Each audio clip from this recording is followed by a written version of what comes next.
Research Institute. She looks so darn young. It's like, really? I mean, it hasn't worn her out. No. I mean, she's gray-headed. I asked her. No, she looks awesome. It's hard to tell how old she is, frankly. Mm-hmm. This is what you gonna say? Well, I guess that's the key to retire while you still look like that. Paperless meeting.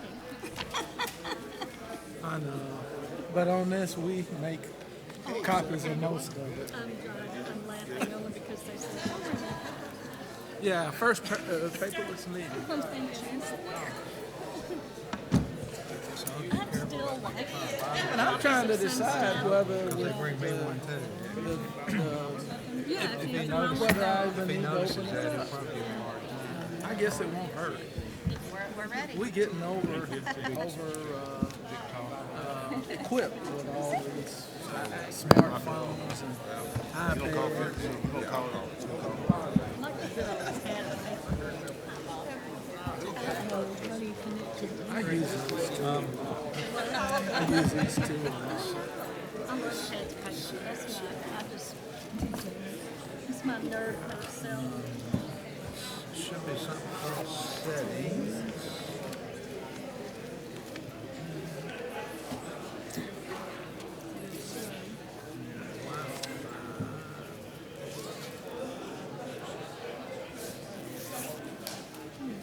Trying to find something like Nashville to Knoxville.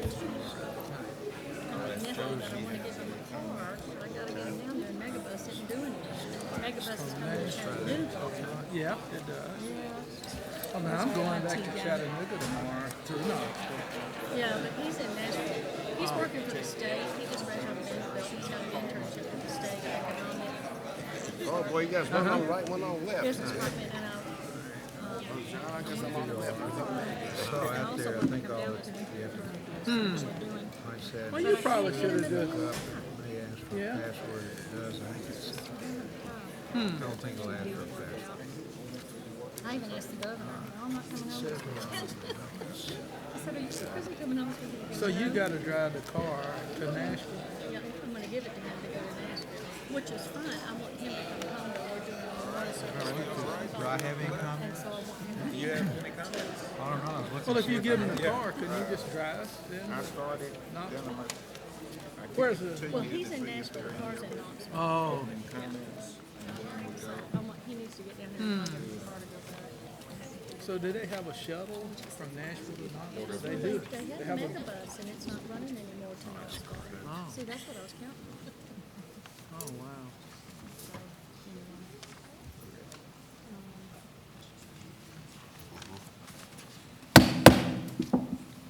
Let me call to order the June meetings of the Tennessee Board of Regents. Today's meetings will be our committee meetings. I want to welcome each of you to the lovely campus of Walter State Community College. It's a pleasure and privilege for us to be here for our June meeting.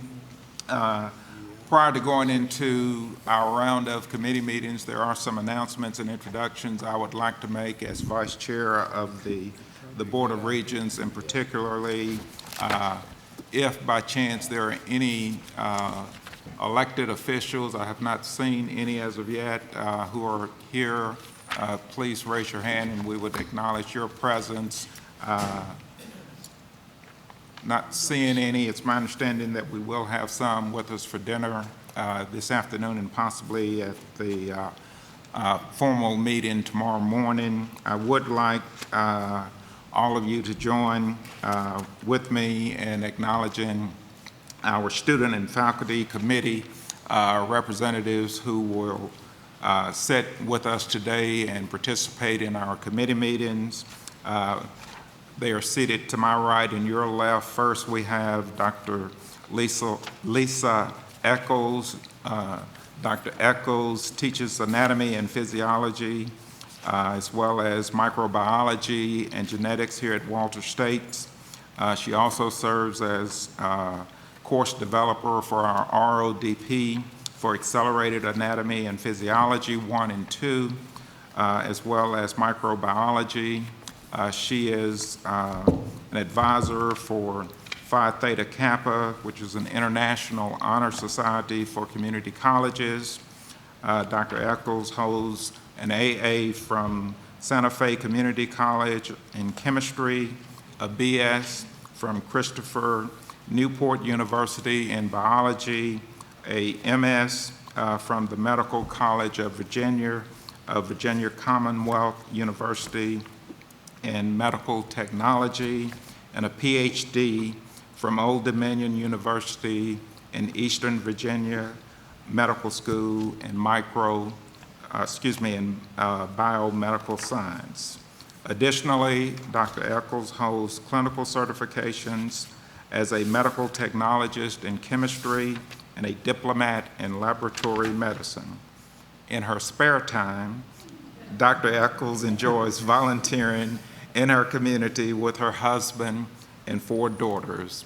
We thank you for being with us today, Dr. Eccles.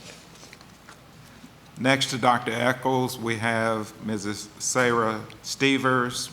Mrs. Stevers is a Phi Theta Kappa member here at Walter State. She served as the Tennessee Regional President as well as Vice President of Service for Walter State chapter for 2012 and through 2013.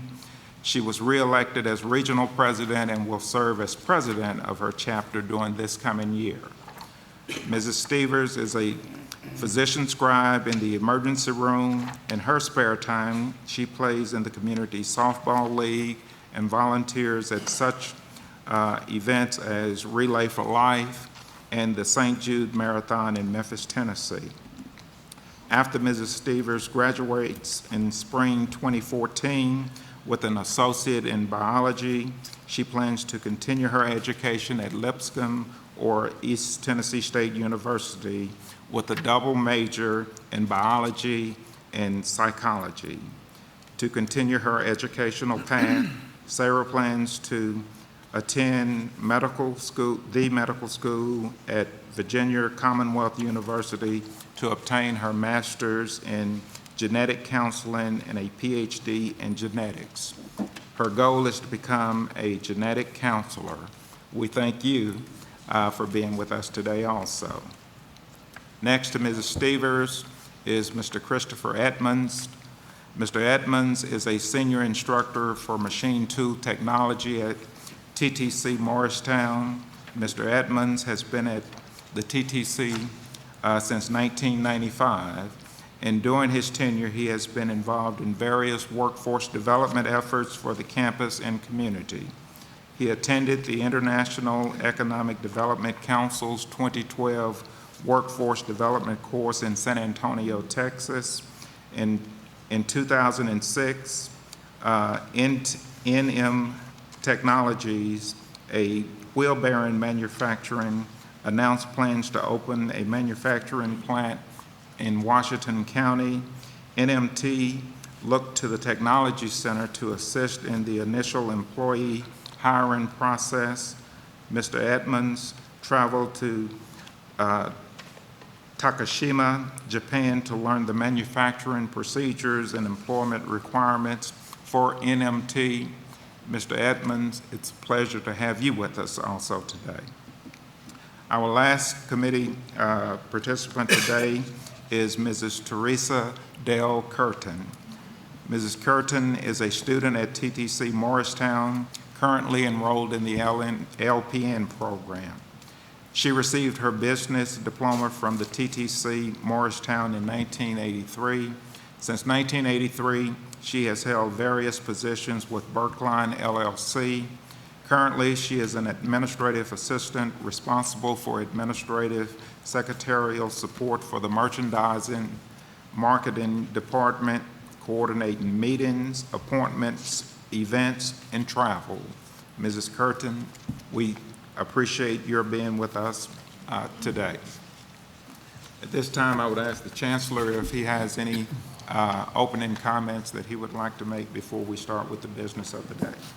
No, Mr. Chairman, other than just to thank everyone for being here, and I'm sure this will be the first of many opportunities we have to thank Dr. McCamey and his staff for hosting us, and so far so good, Wade, so thank you. That's it. Thank you. The order of business today is we will have first the Committee on Personnel and Compensation, followed by the Committee on Finance and Business Operations, next Committee on Academic Policies and Programs, followed by Committee on Business, Community, and Public Affairs, and last we will have the Committee on Tennessee Technology Centers. That being said, first item is the Committee on Personnel and Compensation. The members of that committee are Regent Paul Montgomery, who is the chair, Regent John Ferris, Regent Kisper, Regent Fran Markham, Regent Steve Copeland, Regent Howard Roddy, and Regent Danny Varlin. Mr. Committee Chair, I turn the meeting over to you. Thank you, Mr. Vice Chair. Detecting the presence of a quorum, I'm calling the Committee on Personnel and Compensation of Tennessee Board of Regents to order. Madam Secretary, would you call the roll, please? Regent Copeland. Here.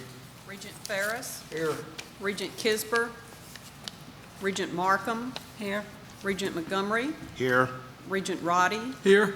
Regent Varlin. Here. Mr. Chairman, you have a quorum. Thank you very much. The first item on the agenda is a request by Ms. Carletta Contreras-Carby to address this committee. This request was sent to the Chancellor, and after consultation with the Chancellor and Vice Chairman Duckett, it was determined that ours was a proper committee for Ms. Carleby to address, giving her request. At this time, I want to recognize Ms. Contreras-Carby to come to the podium. She is Director within the Department of Arts and Design at ETSU. Ms. Carleby. Thank you, sir. Good afternoon. A call for fair and equal raise. I'm going to bring out my time to make sure I start and end at 5 minutes. Okay. I would like to thank Chancellor John Morgan, Regent Paul Montgomery, Vice Chairman Greg Duckett, Madam Mary Moody, the Tennessee Board of Regents, especially the Committee on Personnel and Compensation, my institution, ETSU, and the United Campus Workers for the opportunity to present our advocacy for equal dollar raise across the board increase for all Tennessee higher education state employees. Our appeal today is part of the continuing advocacy for competitive, fair compensation, living wage, and pay equity needs for our workforce. Since fall of 2012, the United Campus Workers has been active in communicating with the Office of Governor Bill Haslam, our state legislators, UT and TBR regents, in order to advance the support for the equal dollar raise across the board salary increase. I know that we all agree that the educational system is the foundation of a thriving economy and democracy. Truly, public investment in higher education produce a magnified impact on local economies, and it significantly affects its workforce readiness. We thank the efforts of the state legislature and the Office of the Governor for approving the 1.5% raise, recognizing that this is a step towards addressing the compensation gap. However, we respectfully reiterate the necessity of an equal dollar raise and across-the-board increase as opposed to the percentage and the performance or merit-based increase. We seek clarification whether the 1.5 raise will be denied based on performance, and if so, will there be an appeals process? Please consider the wider impact and higher return of investment in providing a $1,200 increase to boost the morale and improvement of the quality of life of dedicated Tennessean employees. For someone earning $200,000 annually, a 1.5 increase of $3,000 has less impact on his or her lifestyle as compared to an employee living below or just above the poverty line. For an employee earning $20,000 a year or less, A 1.5 increase is only $300. Divide that amount by 12 months, less taxes and deductibles, and the take-home increase is estimated at only $15 to $18 extra a month in their paycheck, a very negligible amount to have a significant impact in their lives. Moreover, the $250 minimum floor for TBR institution is not an acceptable compromise. An estimate for ETSU, with a proposed 1.5 increase, the top 8.5% earners who receive $100,000 and above annually will receive 24% of the total allocated funds, an approximate amount of $416,000. Meanwhile, 9.5% of the employee population, the 213 lowest paid earners who receive $20,000 or less a year, will only receive $56,504 combined, representing 3.1% of the total increase. Alternatively, a $1,200 equal pay increase or $100 a month is a meaningful, significant, and tangible raise that has potential to improve quality of life and contribute in addressing the continuing cost of living. A case in point, an executive aide at ETSU, a single mother with 2 teenage boys, is only earning $24,000 a year. She is a dedicated worker who serves 14 full-time faculty, adjuncts, staff, and more than 250 students. She is entrusted with confidential information and university records, and yet she has to make craft jewelry for extra income during her lunch break, after office hours, weekends, and holidays just to make ends meet. We also have a box food pantry that serves employees who unfortunately have to rely on private charity or government food stamps to get by, despite working full-time. Not to mention our adjunct faculty who are paid a meager amount of $600 per credit hour, and they are not even included in this current salary increase. We expect our faculty, staff, and custodians to take care of our students and the rest of the university. It is but fair that we take care of our hardworking, committed employees in return by investing in their enthusiasm, sense of responsibility, and hard work for the future improvements of ETSU and other TBR institutions toward a culture of excellence at higher education.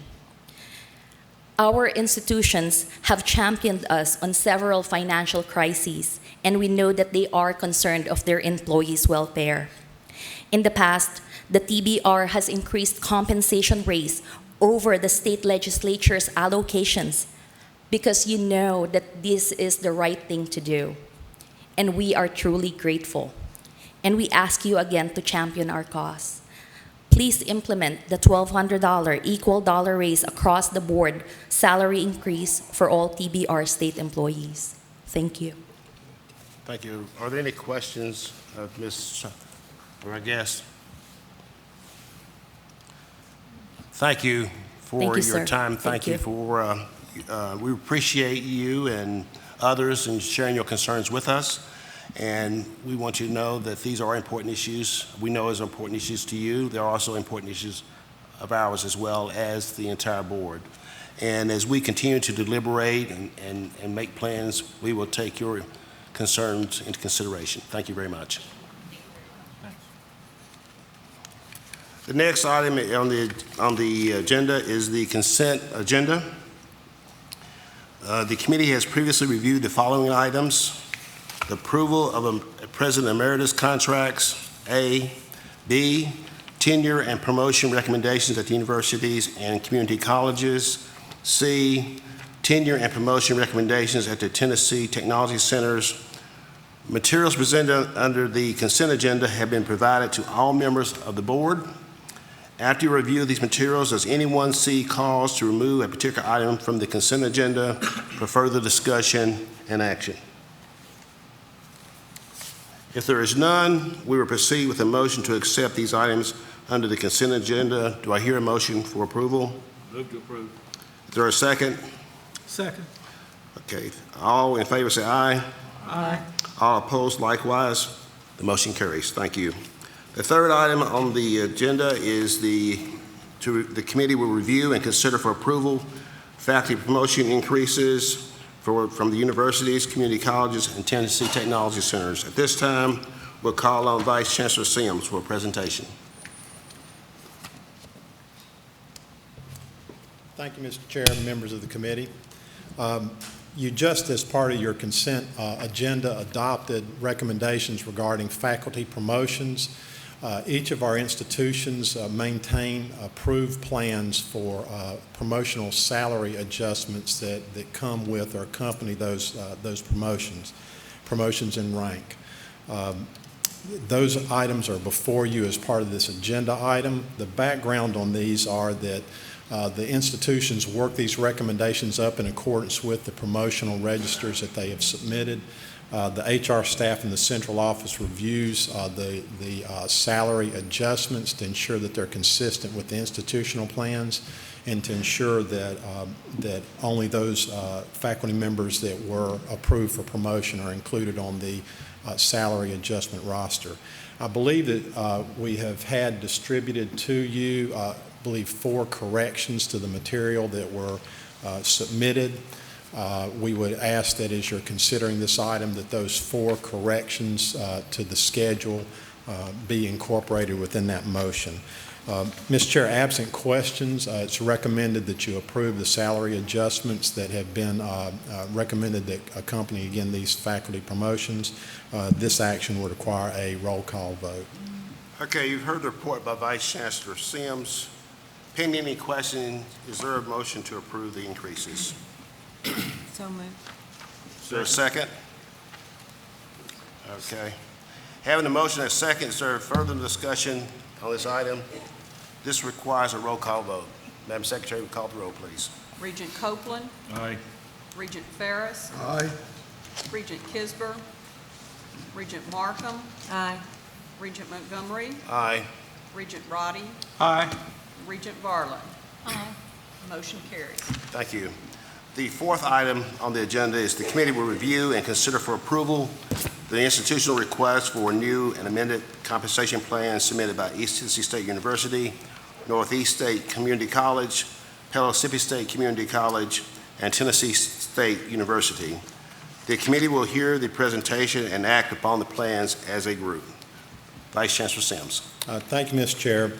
Again, I mentioned earlier that each of our institutions under board policy and guideline is required to maintain and periodically update a compensation plan that guides their salary structure.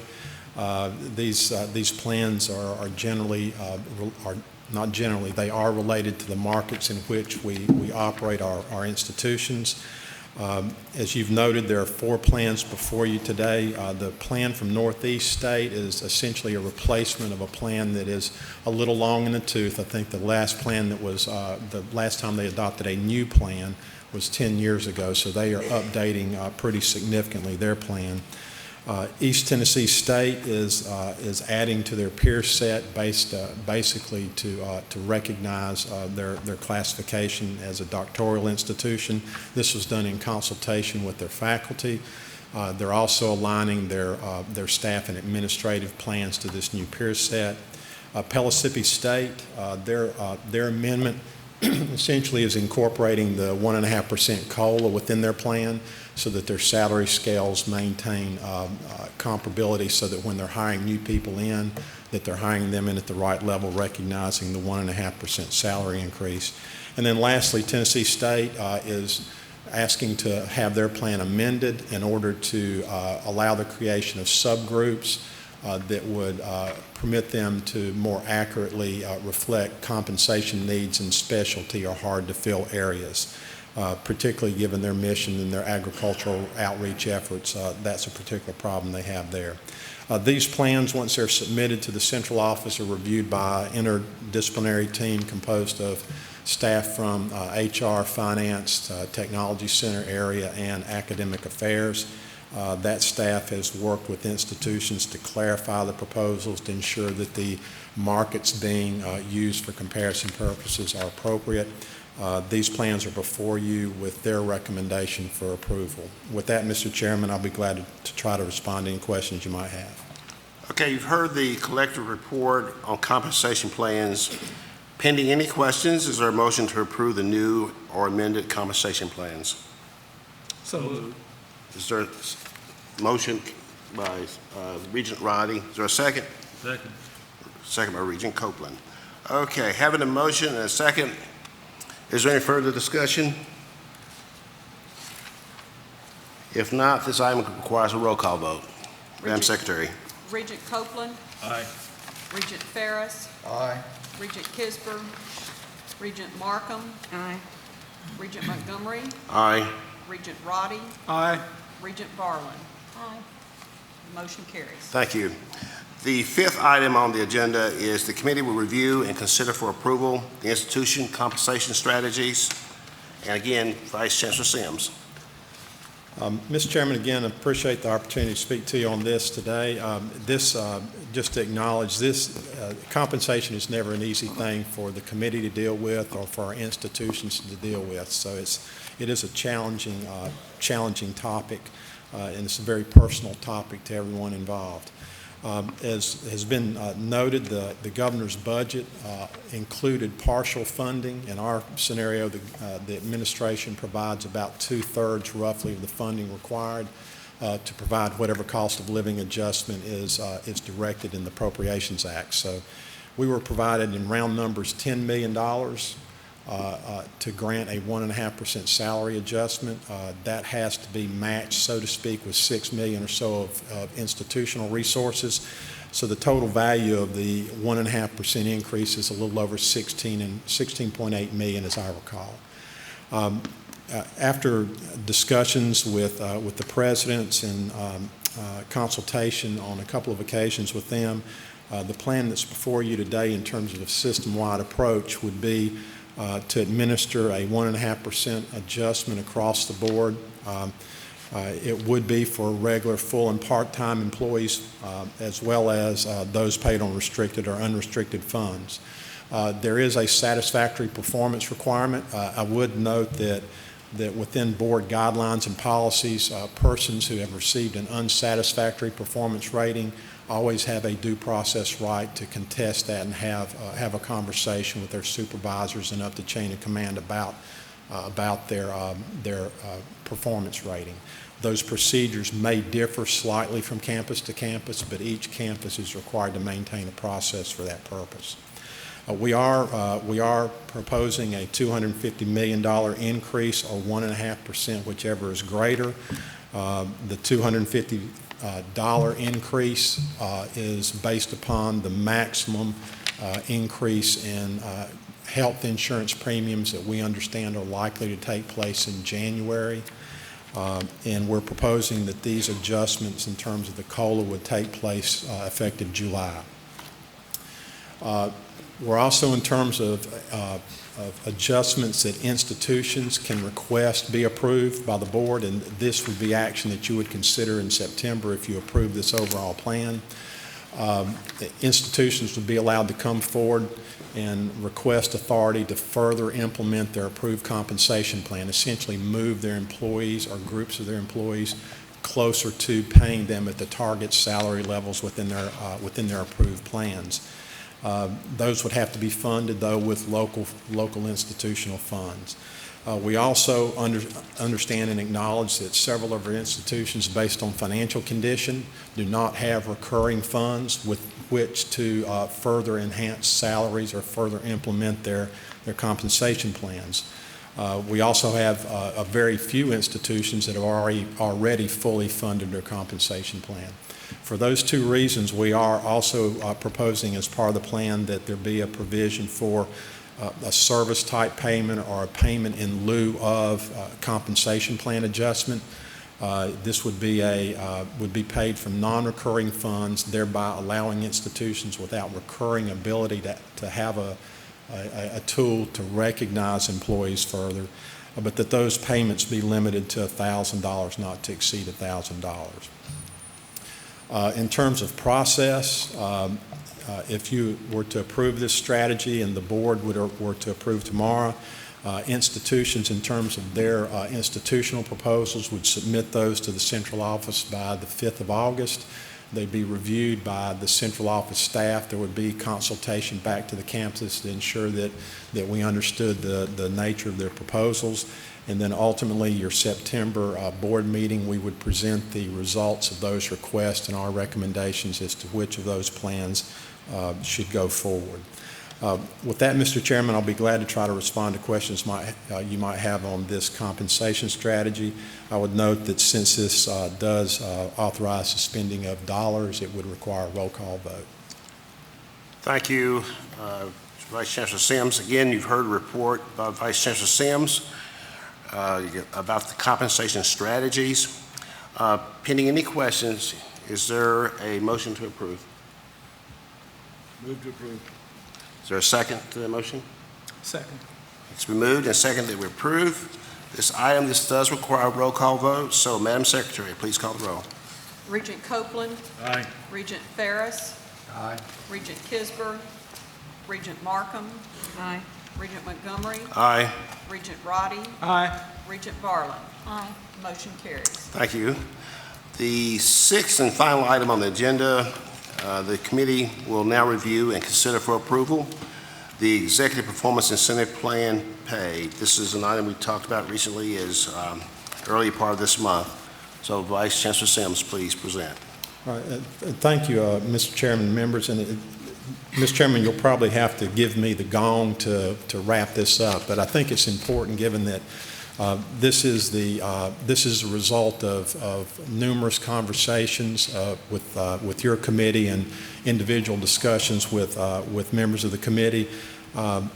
These conversations go back to last spring, spring of 2012, when we were looking at the compensation plan as it applied to presidents and directors and chancellors and institutions and others.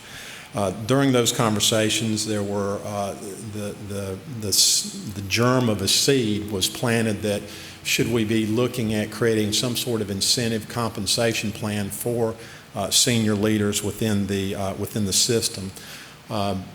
Those discussions progressed through the fall of last year, and essentially, Mr. Chair, as you'll recall, came to a point in December where the staff was directed to do research and to develop a plan for consideration by the committee and potentially by the full board on this topic.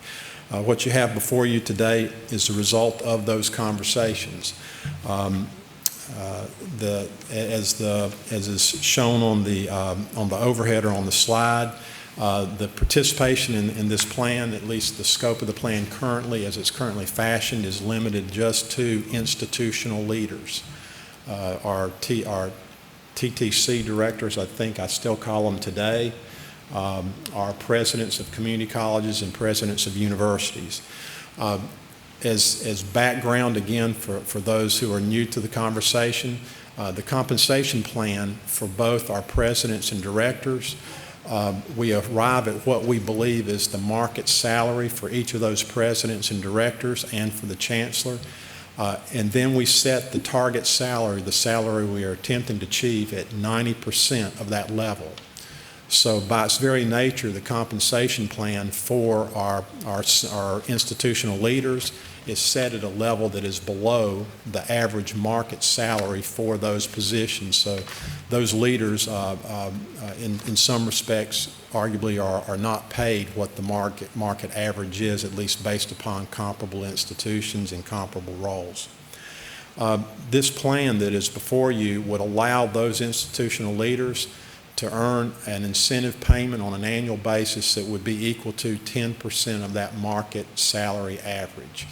If at that point in time you combine their base pay, which is 90% of market, with this incentive payment for any given year, if they hit all their metrics, they could earn a market average salary, at least the way that we have defined that market average salary.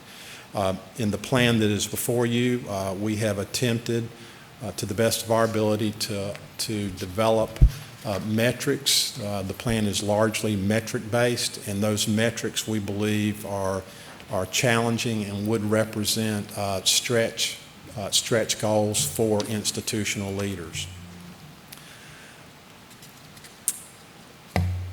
In terms of what those goals are, and I can go into as much depth with the committee as you would like to today, but for presidents of our universities and community colleges, the plan is, I'll say, perfectly aligned with the funding formula for our institutions. Essentially, the leaders of our universities and community colleges would earn incentive based upon growth in weighted outcomes. Those are the outcomes, the very same outcomes that earn our institutions additional state funding. So if through the management of an institution, those weighted outcomes grow by X percent, that institutional leader can earn that non-recurring incentive payment for that year based on that growth. If they do not grow, then no incentive payment is owed. I can tell you, I believe the record would show that if you look at this weighted outcome formula, which is relatively new, but if you back tested it, it takes a good bit of effort to move those weighted outcomes. So we do believe that those are challenges. For our TTC directors, in like fashion, we've attempted to work through goals that we think are challenging for them. We are proposing 5 outcomes that are equally weighted. Those outcomes are focused around completion, placement rates, private giving levels, expanded offerings, and expanded enrollment. Just a word or two on those. In terms of completion, for accreditation purposes, our TTCs have to achieve a completion rate of at least 60%. In order to enter this plan in terms of earning an incentive, TTC director would have to have completion rates of over 80%. So we're going way beyond what the minimum that is required is for their accreditation. In similar fashion with placement rates, a 70% replacement rate is the accreditation standard. The incentive payments only begin to accrue after they achieve a 90% placement rate. Private giving is a cash-only private giving, so in-kind contributions, non-cash contributions are not included. We have looked at the history of TTCs and their ability to raise private funds and have established what, again, we believe are challenging goals for those institutions. Those goals do recognize the size and scope of operation of our TTCs, so there are 4 levels of TTCs in that area. Expanded offerings is essentially an area where we are incentivizing TTC directors to look at alternative delivery, such as expanding evening programs, expanding specific industrial training to employers. And in terms of expanded enrollment, given the high placement and completion rates that historically we see at TTCs, expanding enrollment is a way to contribute to the Drive to 55 challenge that's before us. So we're establishing benchmarks for expanding enrollment. In like fashion to several other metrics, that only kicks in when we've achieved an expanded enrollment of greater than 4% from year to year. In terms of the plan, Mr. Chair, that we reviewed a couple of weeks ago at the prior committee meeting on this, we have made a number of changes based upon the discussion with the committee. Those are outlined in the transmittal. The ones that I think I would like to highlight, during our conversation, there was a need to clarify the process. There was some concern about exactly what the process is for a director, or president, or a chancellor achieving these incentives. Hopefully we've clarified that language for presidents and directors. That would be a conversation between the chancellor and presidents, the chancellor and his vice chancellors in the relevant areas. They would develop recommendations that would come to this committee, and this committee would review and act on those recommendations, and then that would be forwarded for board action. In like fashion with the chancellor, we would look to the chair of this committee in consultation with the vice chair to develop a recommendation for consideration by the committee and full board as to the chancellor's level. A second item, and Mr. Chair, I'll close with this one. We did have some discussion about what share or what portions of the maximum incentive amount should be attributable or based on metrics versus some level of discretion.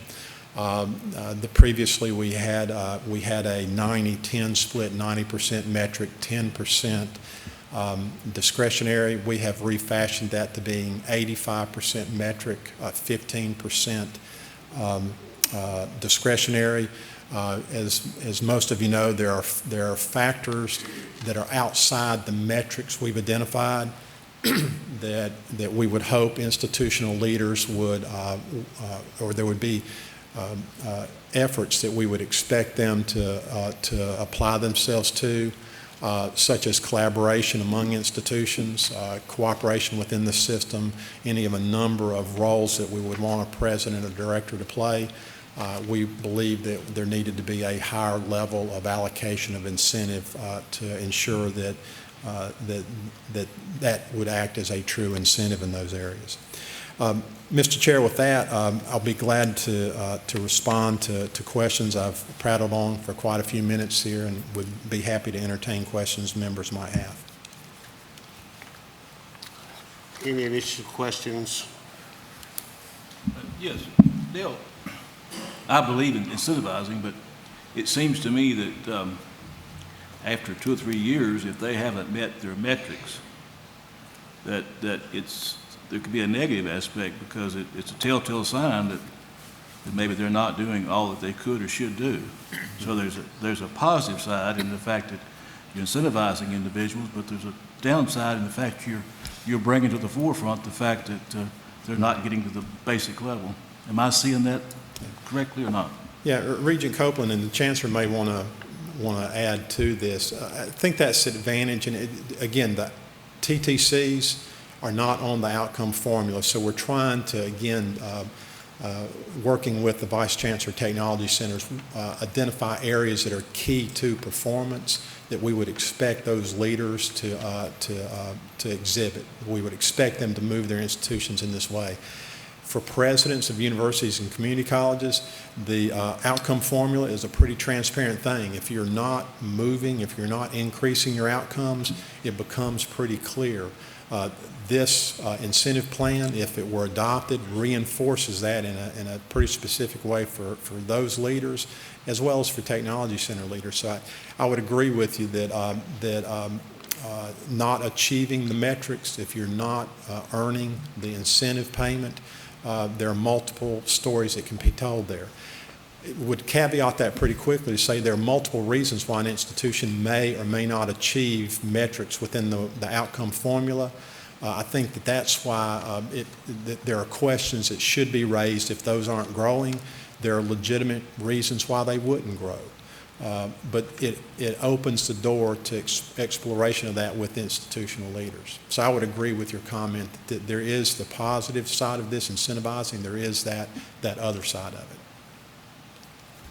Are there any other questions? I've got a question. Dale, just trying to understand the whole process. So go through a year, and then I guess through the metrics we determine whether or not somebody's either met that or not, and then you've got a discretionary component to it.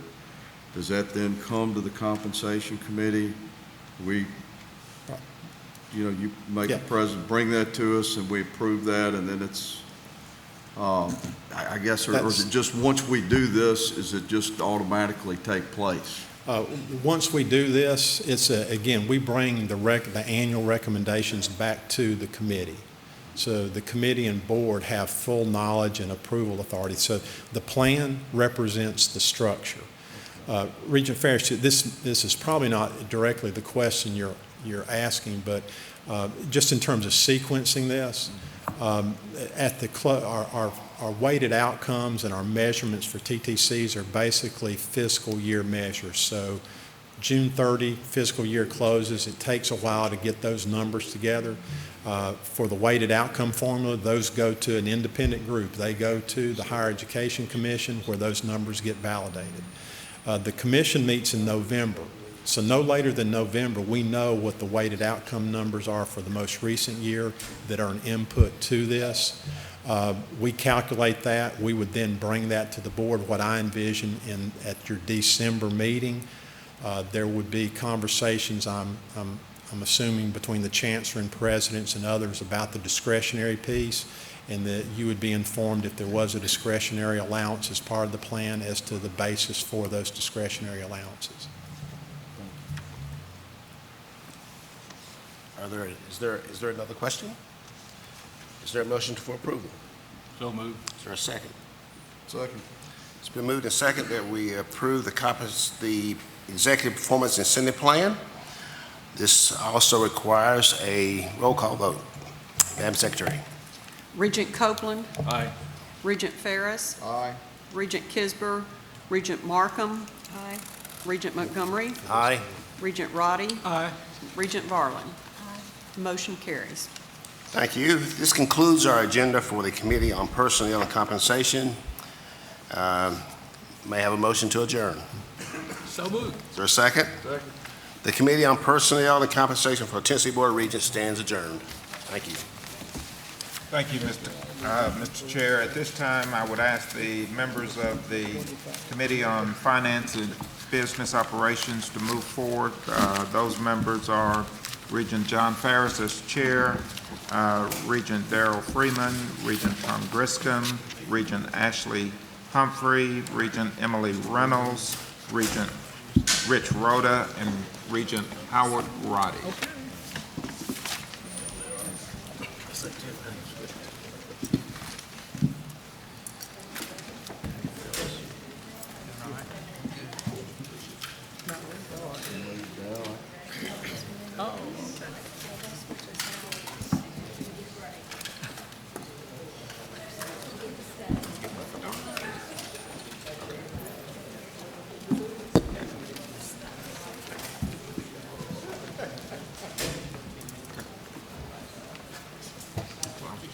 Thank you.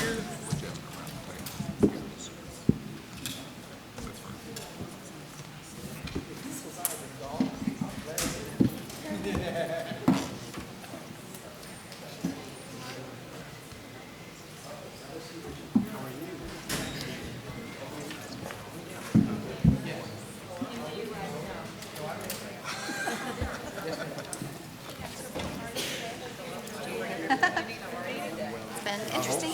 We're learning. I probably have about 5 copies.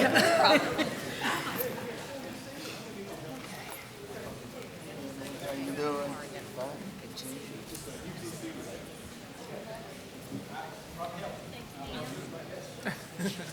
Hey there. Welcome. Good to be here.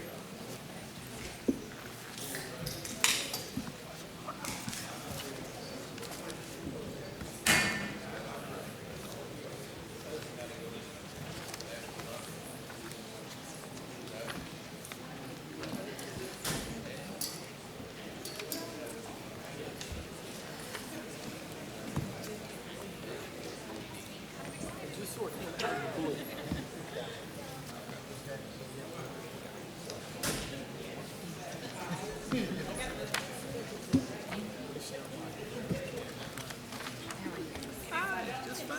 How are you doing? No, my grandson's visiting, still at home, and so Donna's supervised, okay. Every day she comes in and says, this will be me. She's not used to that. No. That is hilarious.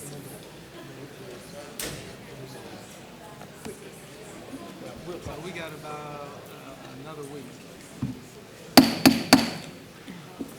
I call the meeting to order. This is the Finance and Business Operations Committee. And I'd ask the General Counsel to call the roll if she's here.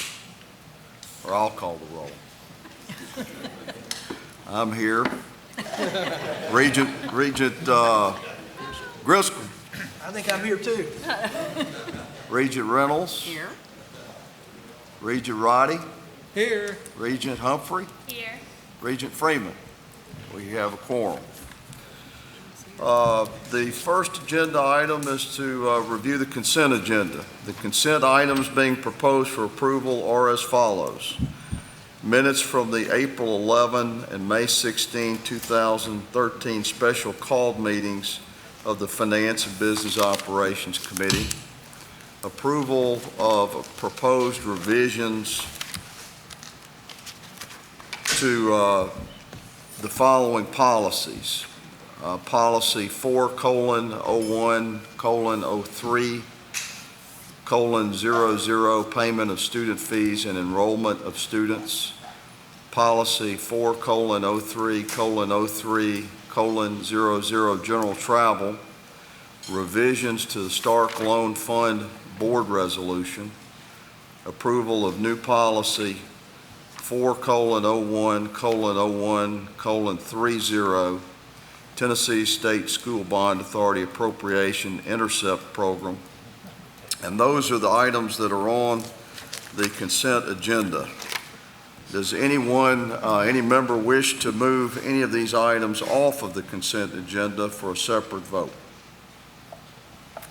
If not, is there a motion to approve the items on the consent agenda? I'll move it. All right, thank you. Regent Griscom, is there a second? I'll second. Second by Regent Reynolds. This requires a voice vote. Is there any discussion about any of this, any of these items? If not, then I'll ask all those in favor to say aye. Aye. Opposed? That item passes. The next agenda item is approval of the minutes from the June 4th, 2013 special called meeting of the Finance and Business Operations Committee recommending approval of maintenance fees and tuition for the 2013-2014 fiscal year. Does anyone have any questions regarding the minutes from the June 4th meeting that we had? If not, is there a motion to, Regent Griscom? I'll move it. Regent Griscom will move it. Is there a second? Second by Regent Roddy? Freeman? Freeman? Oh, welcome, Regent Freeman. Any discussion? This requires a roll call vote. Regent Ferris, Aye? Regent Freeman, Aye. Regent Griscom, Aye. Regent Humphrey, Aye. Regent Reynolds. Aye.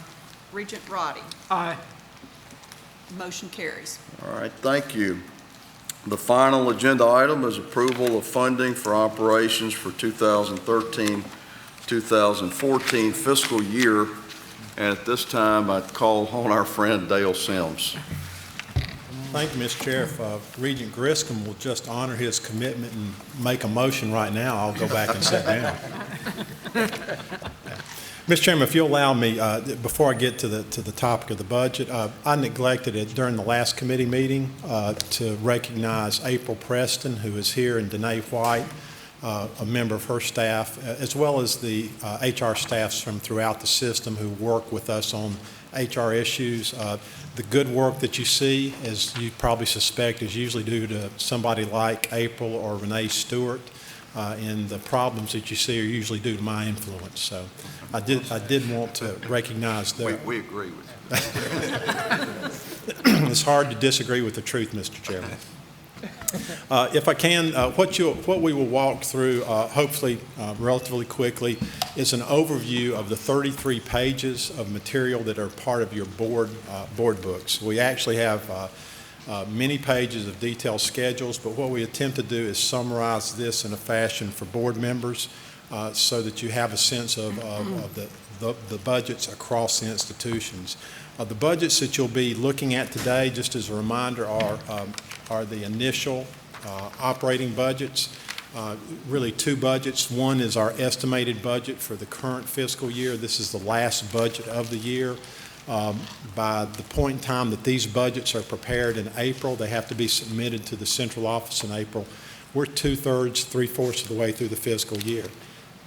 So for this budget, we've got a pretty good idea of what resources are available and how we'll be using those resources. The other action that you'll be taking today is on the proposed budget. And the proposed budget is our initial operating authority. It's initial operating authority. There's lots of uncertainty with the proposed budget, things such as what is our enrollment going to be this fall or enrollment next spring. what grant activity will be taking place. So a good deal of uncertainty. Those budgets are usually more conservative by their nature. Now to the pretty pie charts. This is, if there's an educational piece of this presentation, we're getting ready to move into it. What we attempt to do at a very high level, since we have many funding sources and we have certain restrictions on how these funds are used, I want to give you a feel for those aspects of our system-wide budget. The big piece of the pie that you're looking at here, the 60% are fees and appropriations. So we're combining essentially student revenues, state appropriations, mandatory incidental fees.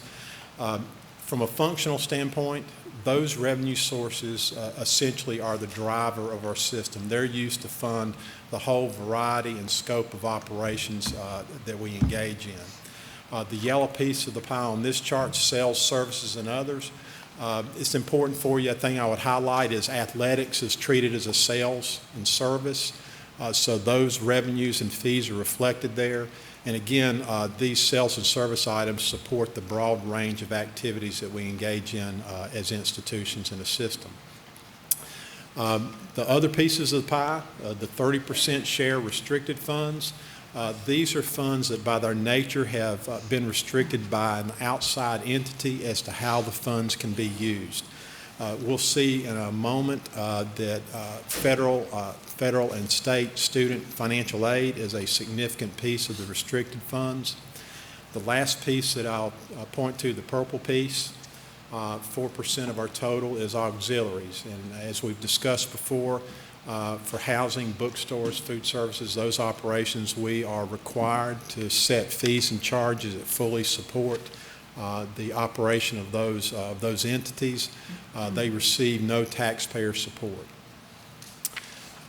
With that, we'll jump right in then to our revenues, where these are two pie charts. I'm not sure that they're directly comparative to one another, but we look at 2012-13 for the estimated budget, sources of our money, and the proposed our sources of money.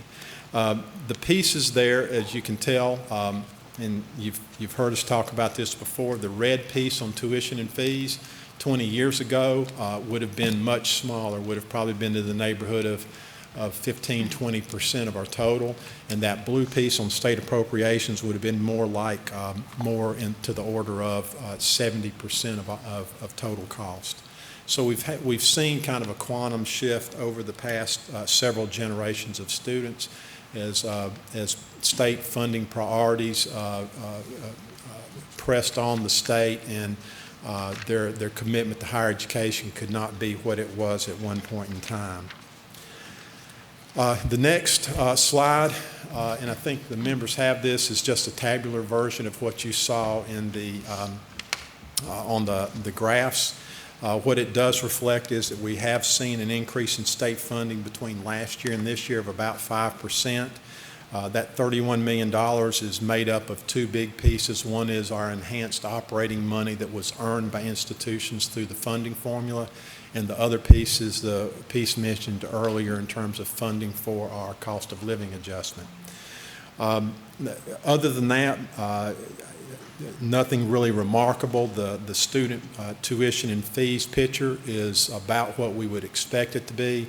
I would note at this point in time that virtually all of our institutions are expecting or budgeting, assuming no real growth in enrollment this fall or for next year, so it's really kind of a flat enrollment picture.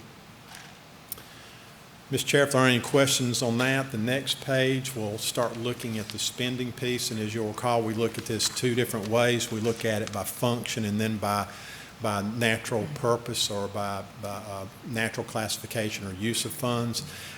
These graphs again show you a comparison last year and this year on how we intend to use funds. Again, you see a significant share, the lion's share is in instruction. When you combine that with our public service and research missions, you're over 50% of funds being used for those purposes. I'll note in a moment, you may want to keep in mind that scholarship number when you look at the size of the pie that is on scholarships. Just try to keep that number in your mind. Dale, Ne- what about the research dollars there? Looks like that's declining. Yeah, and Regent Ferris, that's a great question. At this point in time in this budget, two factors influence that. Much of the research is sponsored research, which is external, so we may not have, again, at the time these budgets are prepared in April, we may not have full knowledge as to whether those research grants will be extended or enhanced or cut back. The other piece of it is that research sometimes deals, or many times deals, with how much of a faculty member's salary is allocated to research versus instruction, and many of those faculty splits aren't set until later in the year. So both those influence that number. It makes it appear that we're reducing our commitment to research when that really is not the case. Yeah. Were any of the research funds directly affected by the federal sequester of funds back in April? It's a great question, and within our system, the answer to that question is there's been some effect, but not a material effect. Our sister system is really seeing much more of an effect on their institutions. Moody's Investor Service was out with a research report in the last couple of weeks that basically said as to higher education, the sequester so far has been pretty much a non-issue, except in certain portions of research, and it's really been targeted at certain types of research. Thank you. And if I could, yeah, from a system-wide standpoint, materiality would suggest that it hadn't been that big a deal, but from individual institution standpoint, I suspect you could find some cases where they are, in fact, would consider material at the institutional level. As usual, the chancellor is right and the vice chancellor is wrong. Mr. Chairman, staying with your question, Dale, can you share with us the $10 million drop in public service as well? What is driving that? Not exclusively, but a good bit of that is the Kimmons Wilson Center at University of Memphis hosts many conferences and meetings. That's part of the public service mission accounted for there. Those contracts, again, are not fully realized in April, so not fully accounted for. You'll see all these numbers pop back up in your October revised budgets that we'll present to you in December.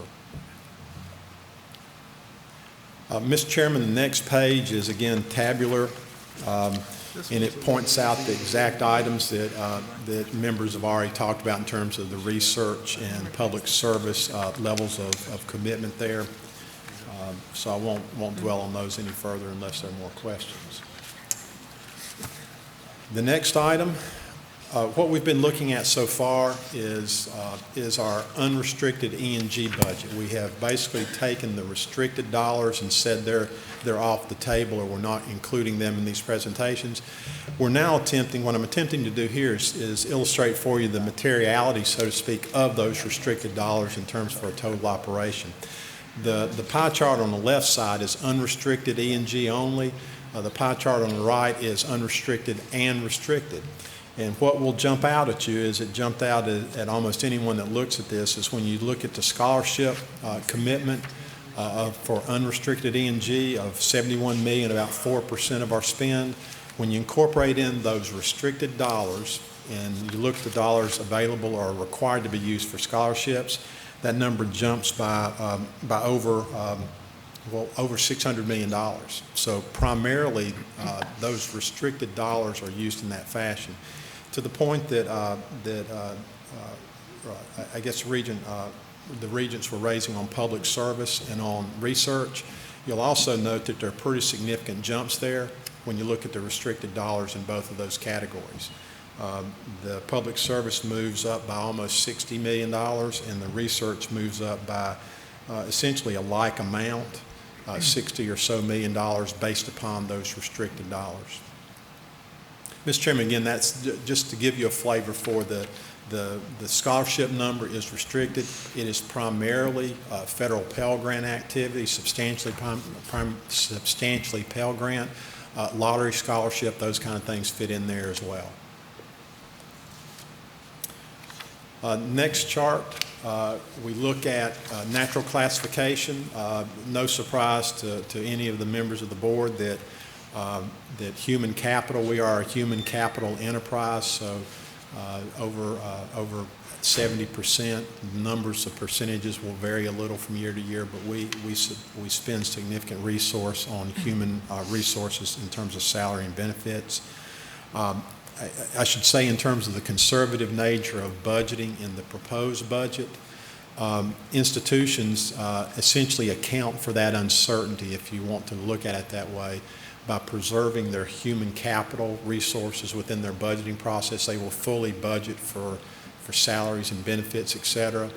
And if they have to adjust downward, they adjust downward in things such as travel and in general operating expenses. They will just acknowledge the reality that if there are insufficient resources, they're going to cut back on travel, they're going to cut back on supplies, they're going to cut back on those things that are just general operating expenses.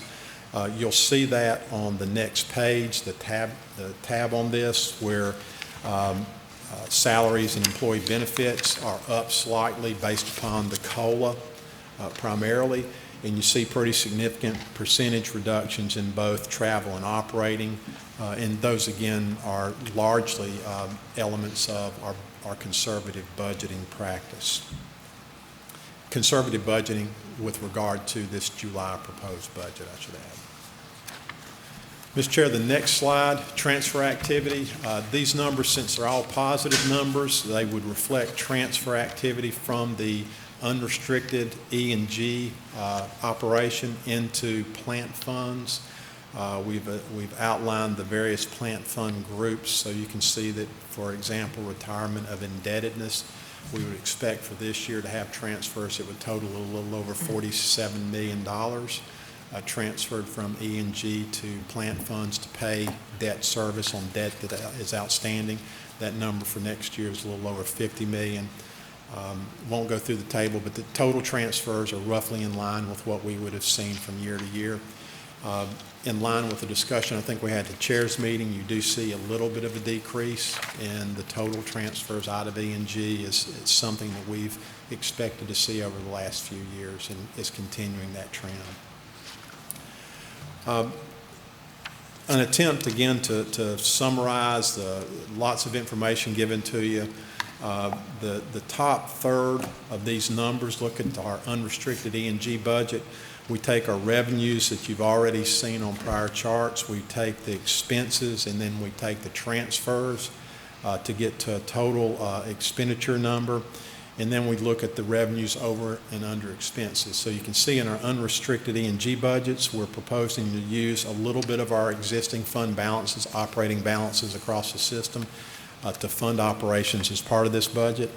In terms of our auxiliary enterprises, same type of presentation, a little bit of a gain there.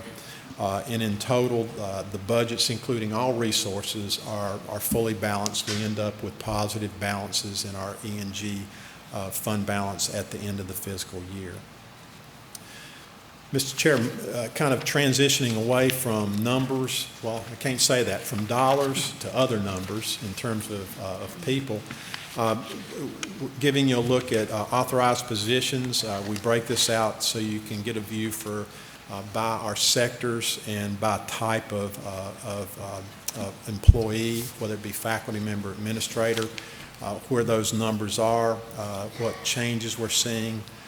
You'll see on this chart the authorized positions for 12-13. The next chart is for 13-14. Would highlight for you that the proposed budgets are anticipating that we increase the number of faculty across our system by a little over 211, about a 3% increase in both unrestricted and restricted faculty.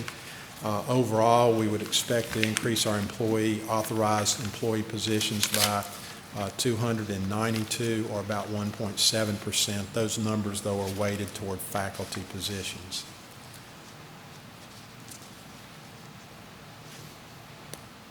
The last slide, last chart, is, again, the action that we're recommending. And, again, this is a one-page roll-up of the information that's been presented to you during this session, as well as the 33 pages of information that is included in your board mail-out that is supported by hundreds of pages of information that's supplied by institutions. For both 13 and 14, it summarizes these numbers. We're recommending that this committee recommend to the board adoption of the estimated and proposed budgets as outlined or summarized on this chart. This action, as you might imagine, requires a roll call. Ms. Chair, if you'll let me, last thing I'll say before there are maybe other questions is I do want to specifically acknowledge Renee Stewart and Pat Massey who are here. Renee Stewart, I don't know whether folks understand what a jewel we have with Renee. She is well respected across the system, and well, she makes my life much simpler and easier than it probably deserves to be. But I would also be remiss if I didn't also acknowledge the multiple contributions of fiscal staff at each of the institutions. We put them on pretty tight deadlines to submit information and to respond to inquiries from our office, and they are always, I was going to say most happy. I don't know that they're always most happy, but they are always very cooperative, and I want to acknowledge that before I close. Thank you. Mr. Chairman, could I ask the Vice Chancellor, when you get to the total authorized positions, if I heard you right, there's a change from the 13 estimate to the 14 proposal of 292. Majority of those are for faculty, is that correct? That's correct. Okay, I just want to make sure that, so that is emphasized, that these are basically faculty positions that we're putting back in for our institutions. Thank you. Yeah, if I can just add to it, I think it's probably not a surprise to members. You'll recall that you had several institutions that part of the rationale for a supplemental adjustment in tuition or in maintenance fee was to be able to establish faculty lines. So I think that the budgets are reflecting that reality. All right. Are there any further questions for Vice Chancellor Selms? If not, then could I have a motion to approve the budget? Regent Freeman, is there a second? I'll second. Regent Griscom seconds it. This requires a roll call vote. Regent Ferris? Aye. Regent Freeman? Aye. Regent Griscom? Aye. Regent Humphrey? Aye. Regent Reynolds? Aye. Regent Roddy? Aye. Motion carries. Thank you. That concludes our agenda, and if there's no further business, the meeting is adjourned. Thank you. Thank you, Mr. Chair. The next committee meeting is the committee meeting on academic policies and program.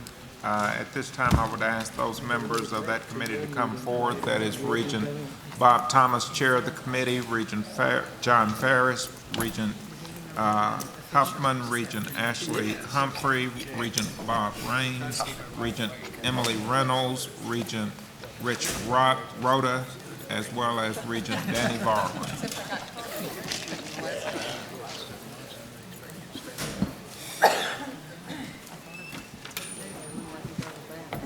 Yes.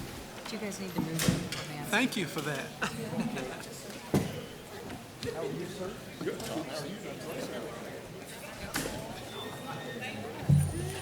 Here we go.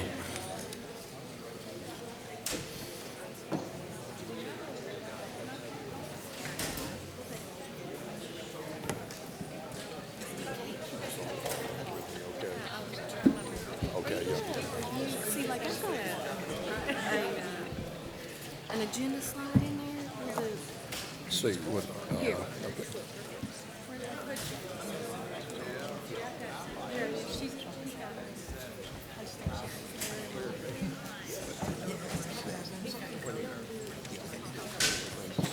Do what? she fell out. I fell out of the hole.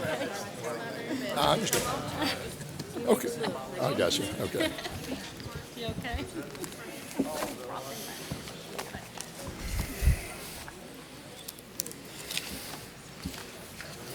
Like, whoops.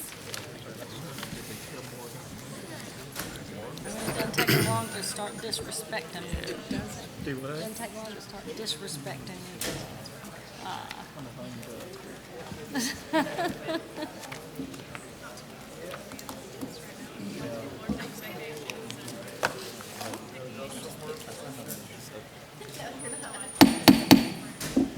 I'd like to call to order the meeting of the Committee on Academic Policies and Programs. I'm Bob Thomas. I note the presence of a quorum, so we'll dispense with calling of the roll. We have 3 items on our agenda to be considered today. And for the first item, the approval of 8 new degree programs, I call on Vice Chancellor Kay Clark. Thank you, Mr. Chairman, members of the committee. We have 2 university degrees to be proposed and 6 community college degrees, one of which is a collaborative degree between Roane State and Walter State. More detailed information is in the board handout, but I'll give the highlights of this. And I would suggest that I present all the degrees, and then the committee could then decide approval or have questions at the end of that collective presentation. Without objection, proceed. The first degree we have to consider is a Master of Arts in Appalachian Studies at East Tennessee State.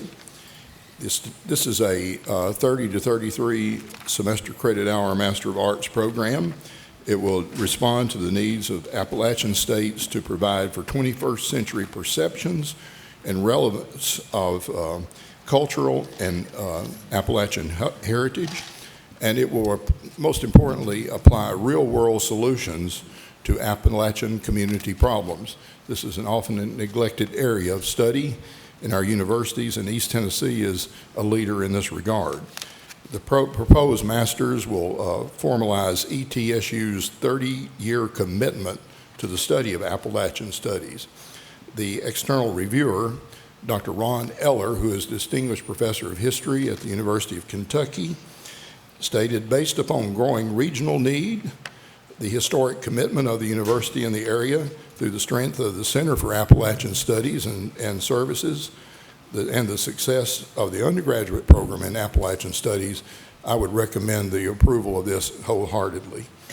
This is a growing field and an emerging one, and East Tennessee will be in the forefront of that with this degree.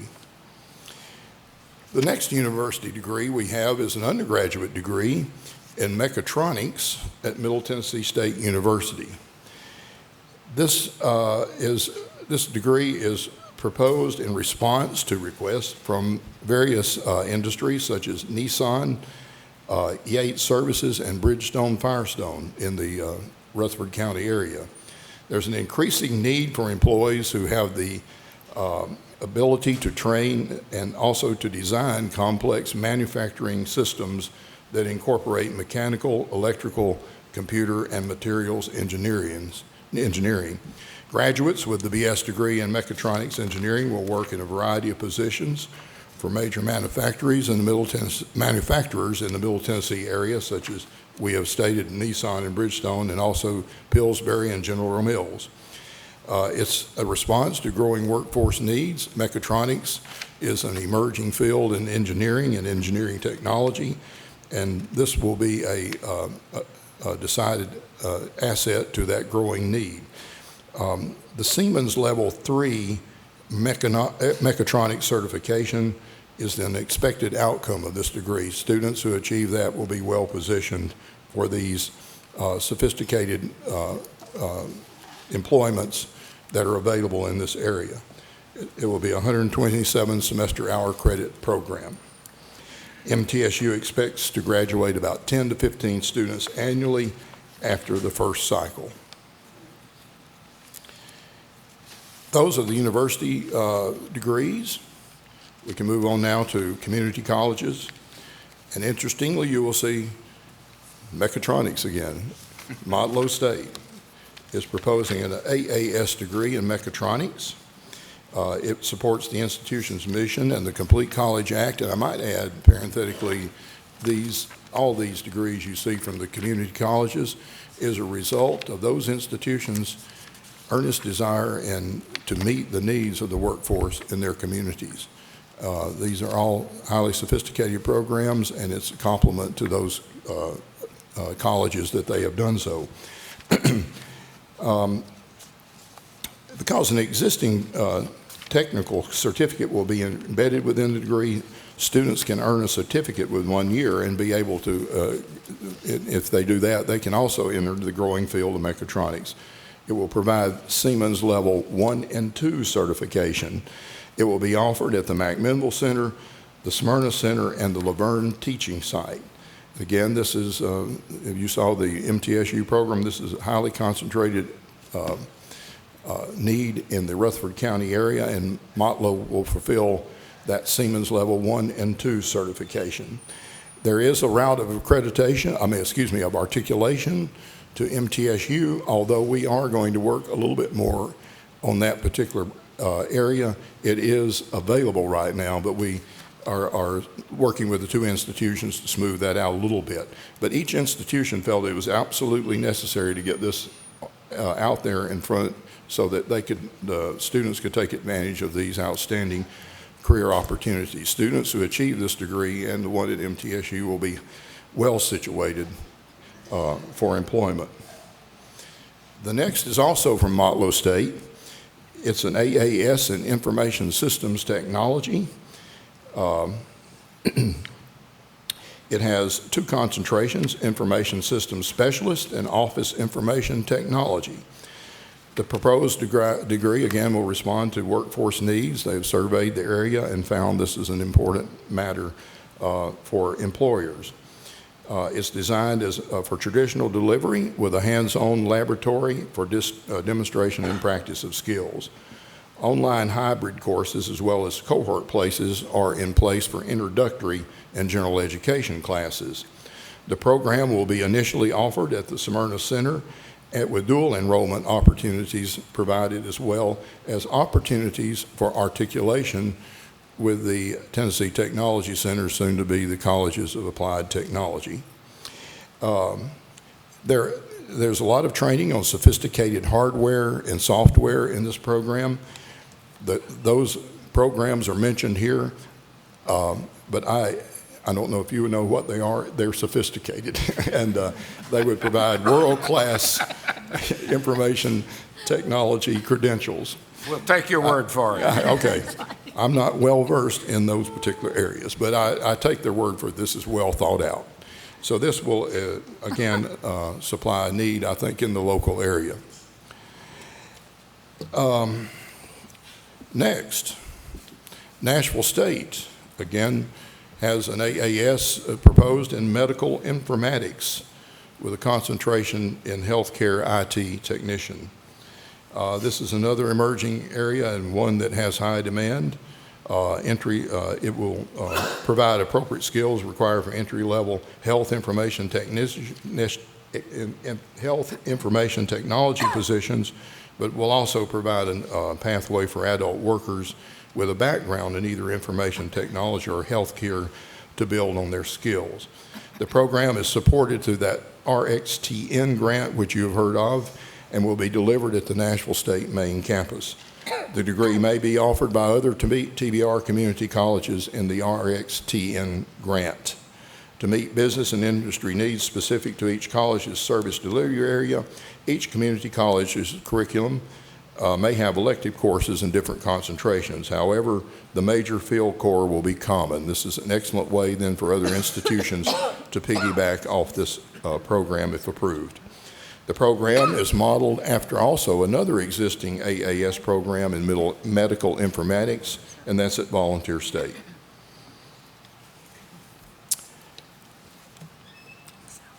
Keeping with the theme of advanced manufacturing, Southwest Tennessee has an AAS proposed in advanced integrated industrial technology. The AIT degree program is designed to enhance the workforce in the area, enhance the lives of the people in the service area by offering workforce education and training to those seeking employment and currently employed by region's manufacturers. Again, the college has done a survey, and this is a result of what they have been finding. Course offerings of online theory and virtual simulation combined with a flexible schedule hands-on lab sessions will appeal to new and existing students and current workforce program employees. Also, again, the Technology Center students may apply earned credits to this program. Then there's that good route of articulation for students who wish to do this. This would be offered at the Macon Cove Center. Now, it also mirrors another program already existing, the one at at Columbia State Community College, and you're seeing a trend here in the community colleges helping each other with curriculum, not reinventing the wheel. And this is a very wise move, and I think you'll see more of that as we go forward in attempting to maximize our resources.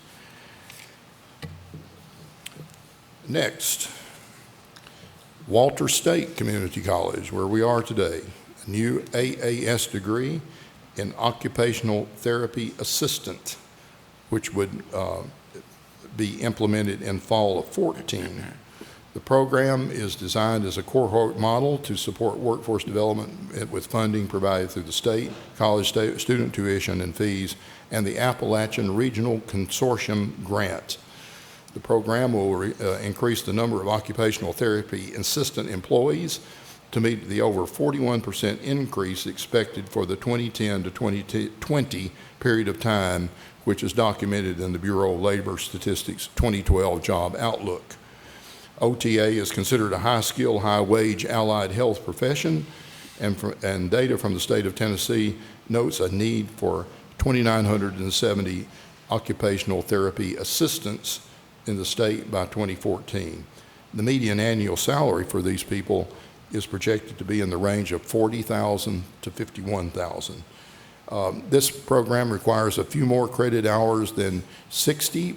It will require 68, but again, it's a very highly skilled curriculum, and again, students who achieve this will be in good position for a good job. Walter State projects about 14 graduates annually. Next is the collaborative degree that I mentioned to you, a cooperative effort where they're pooling resources. Walter State and Roane State Community College will establish a new AAS degree in surgical technology to be developed and delivered as a collaborative program beginning in this upcoming fall semester. The proposed program will be offered at the Sevier County campus of Walter State and the Oak Ridge campus of Roane State through this collaborative agreement. The proposed collaboration addresses the spirit of the Complete College Act, which also speaks to the need for collaborative efforts. The surgical technology program is offered in response to, again, what were perceived to be community needs. The institutions propose this collaborative as a more cost-effective way to address a presented need by local and regional hospitals for more of these people, and by collaborating to offer the program, both colleges are addressing workforce needs at reduced costs that would be possible if they had to duplicate all of those expenses. They will be sharing all sorts of resources, faculty, curriculum, and obviously much more detailed than that generalized statement, but the emphasis is on collaboration. Mr. Chairman, that's an overview of the degree programs that are presented, so open for a lot of questions. Thank you, Vice Chancellor Clark. I'd like to note that each of these 8 proposed new degrees have undergone a tremendous amount of study and research, right. And yes. I'm impressed with the detail with yes. which you've presented them here today. Does anyone have any questions or comments on the 8 new degrees that are being proposed? I have one question. Yes. You mentioned for the OT assistant program at Walter State, there will be a 68-hour requirement for that program. Ms. Humphrey, I was sorry, I was hearing you. Okay.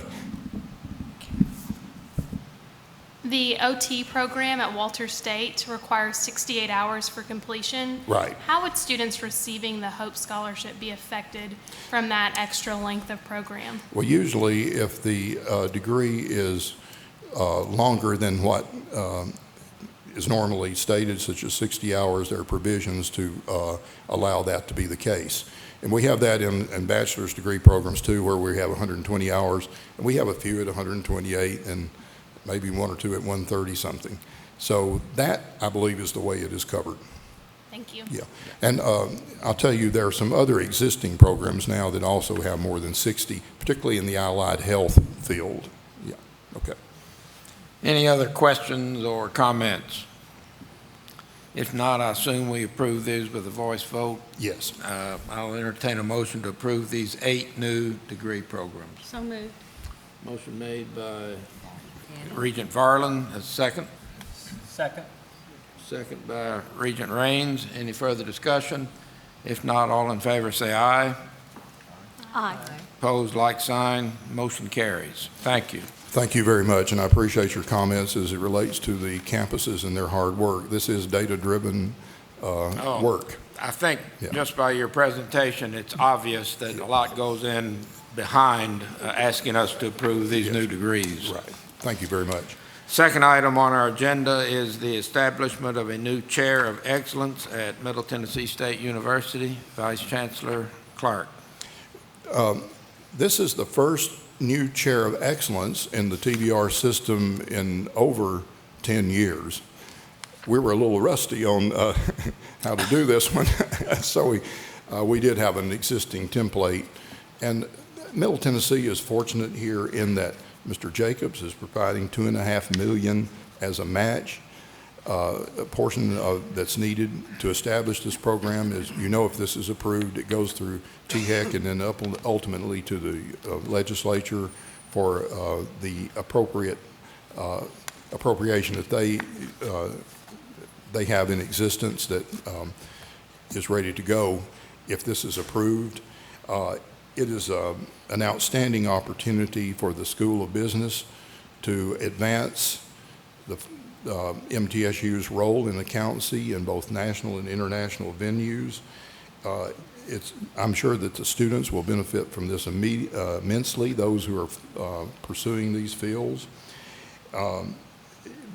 It has the support of the community, and obviously this is a tremendous thing that Mr. Jacobs is doing.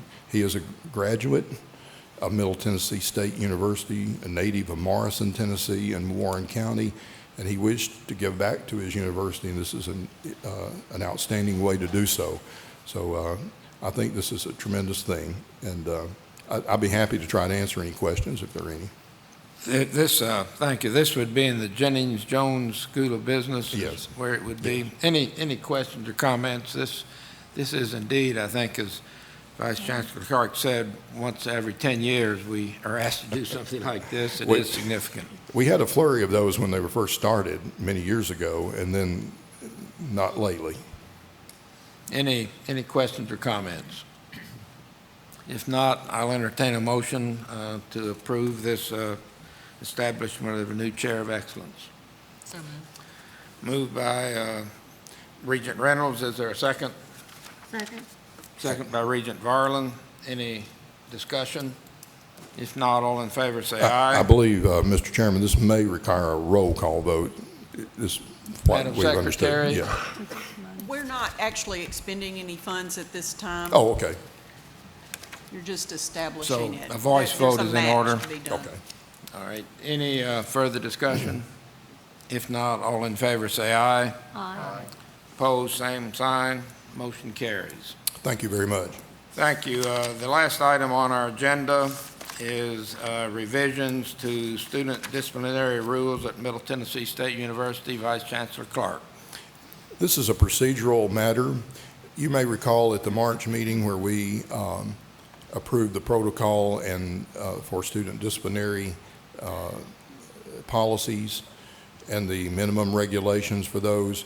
There's a provision in there that institutions could amend these as for clarification, certainly not to diminish anything that's within the rules. And here, the intent of this, cutting through all the bureaucratic language of part this and part that, is to make clear that items of academic misconduct are conducted through the office of the provost. Most importantly, student rights are preserved in this change. They wanted to clarify this to strengthen the rules to indicate that everything is within the office of the provost. This keeps away any confusion that might occur with any kind of academic misconduct that might occur by students. It's handled in that office. And again, I stress that student rights are preserved. Thank you. Any questions or comments on this proposed revision? If not, this requires a voice vote also. I'll entertain a motion. Motion by Regent Raines, second by Regent Garland. Any further discussion? If not, all in favor say aye. Aye. Opposed, like sign. Motion carries. Any further business to come before this committee? If not, we are adjourned. Thank you. Thank you, Mr. Chair. At this time, I would ask the members of the Business, Community, and Public Affairs Committee to come forward for the next committee meeting. Those members are Regent Emily Reynolds as chair of the committee, Regent Tom Griscom, Regent Kisper, Regent Markham, Regent Montgomery, Regent Roddy, and Regent Rhoda. Keeps you alert. Oh. That's okay. Just wasn't ready for that. You don't want to sit next to me. Exactly. How'd you guess? Oh, okay. I may be wrong with that. I was looking at it trying to figure if it was exactly if it was close. Oh, thank you.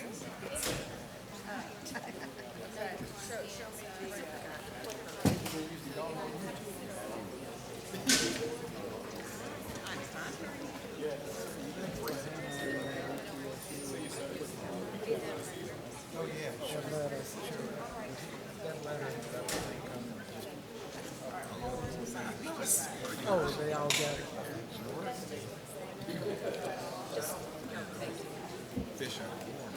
Thank you, I wasn't sure.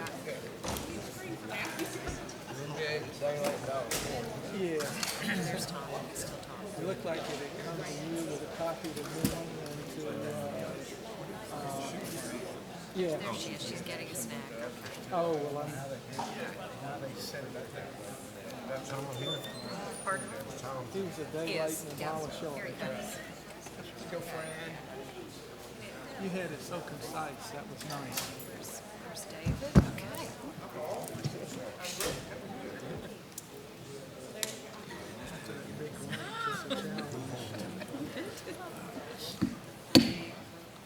We will call the Committee on Business, Community, and Public Affairs to order. Today we have two informational items, an update on legislation from this previous General Assembly that affects higher education, and the second, an update on the Tennessee Education Lottery Scholarship Program. I'll turn this over with Vice Chancellor David Gregory, but before I do so, I should make note that we do have a quorum, so we will dispense with calling the roll. Almost forgot that. We'll dispense with calling the roll if that meets with the committee's approval. And again, turn this over to our Vice Chancellor David Gregory. He'll take us through both of these items. Good. Thank you, Madam Chairman, and good afternoon to the members of the committee and to all the guests. And if it pleases you, I'll proceed with item number one, which is an update on the legislation affecting the Board of Regents for this past year. Before I begin, I just want to acknowledge Ginger Hauser with me today. Ginger has been a wonderful, with the clicker, has been a wonderful help in the General Assembly for the past 3 years, and also back in our offices, Ms. Karen Fair, as well as a soon-to-be wildly successful senior at MTSU, Ms. Hannah McCann, who served as our student intern this year.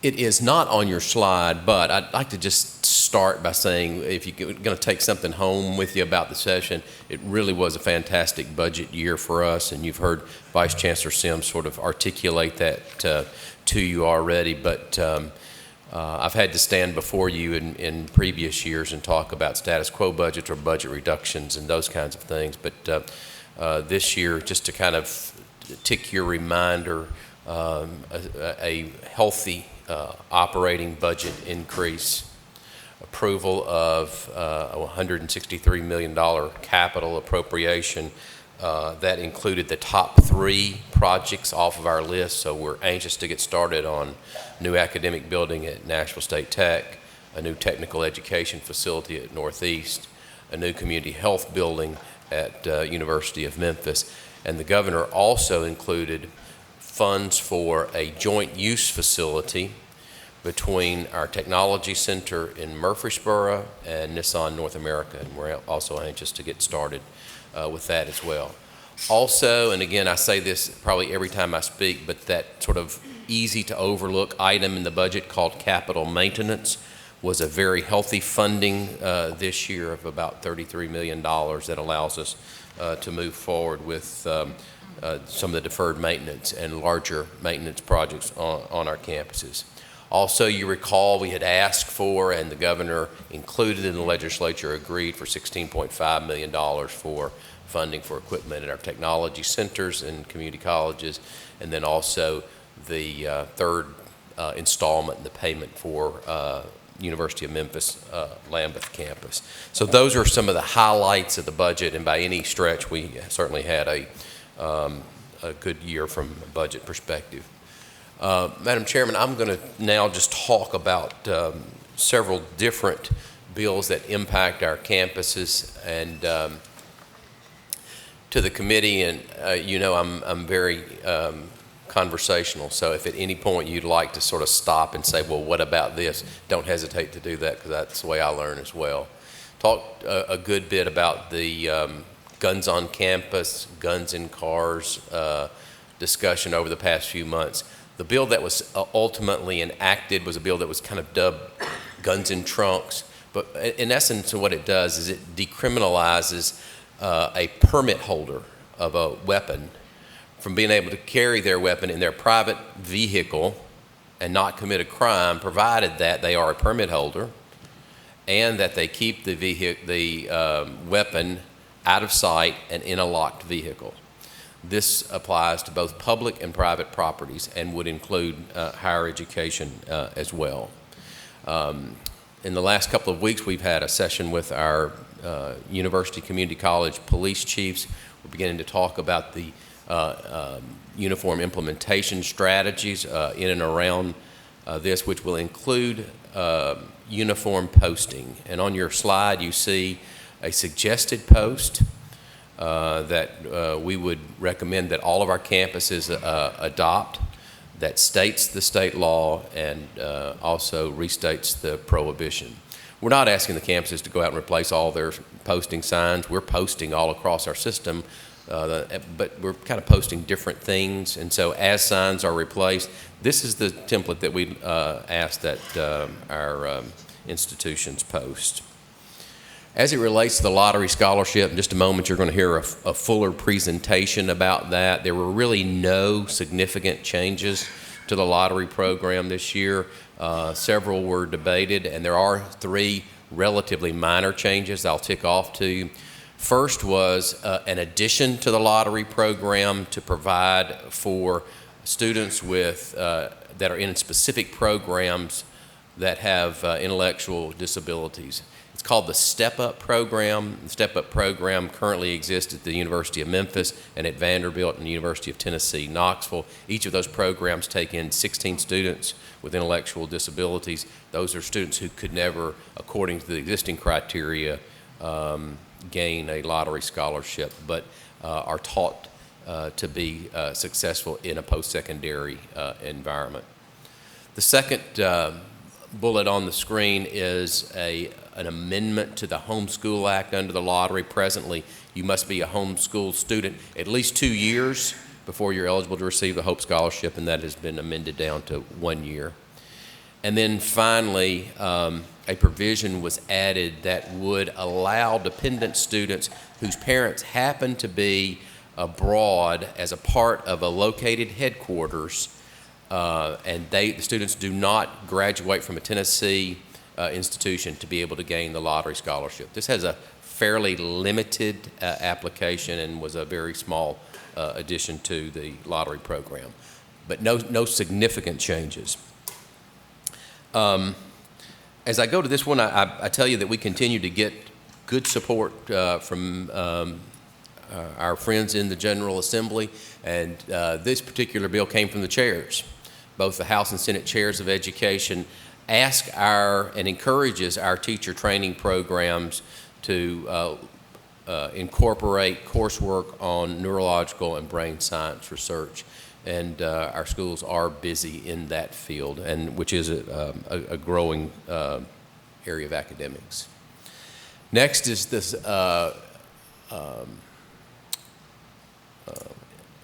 bills that impacted admissions and recruitment. The first is Public Chapter 114, which provides for the first time mandatory requirement of meningitis vaccine for students at our universities who will be staying in residential housing. Previous to this, there's been sort of a waiver procedure, a requirement to notify, but not a requirement to actually have the vaccine.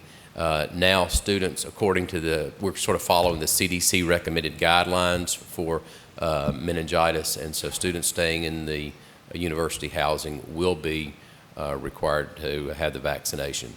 At your previous meeting in March, you adopted the TBR policy for this, and the policy framework allows for sort of the minimum requirement for students in residential housing, but is sufficiently flexible that would allow institutions, if they desire to have a broader section of students vaccinated for meningitis, they could certainly do that as well.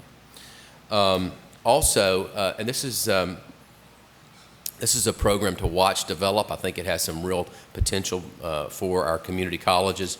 An endowment of $50 million was created for scholarships for need-based students seeking to get an associate's degree at our two-year institutions.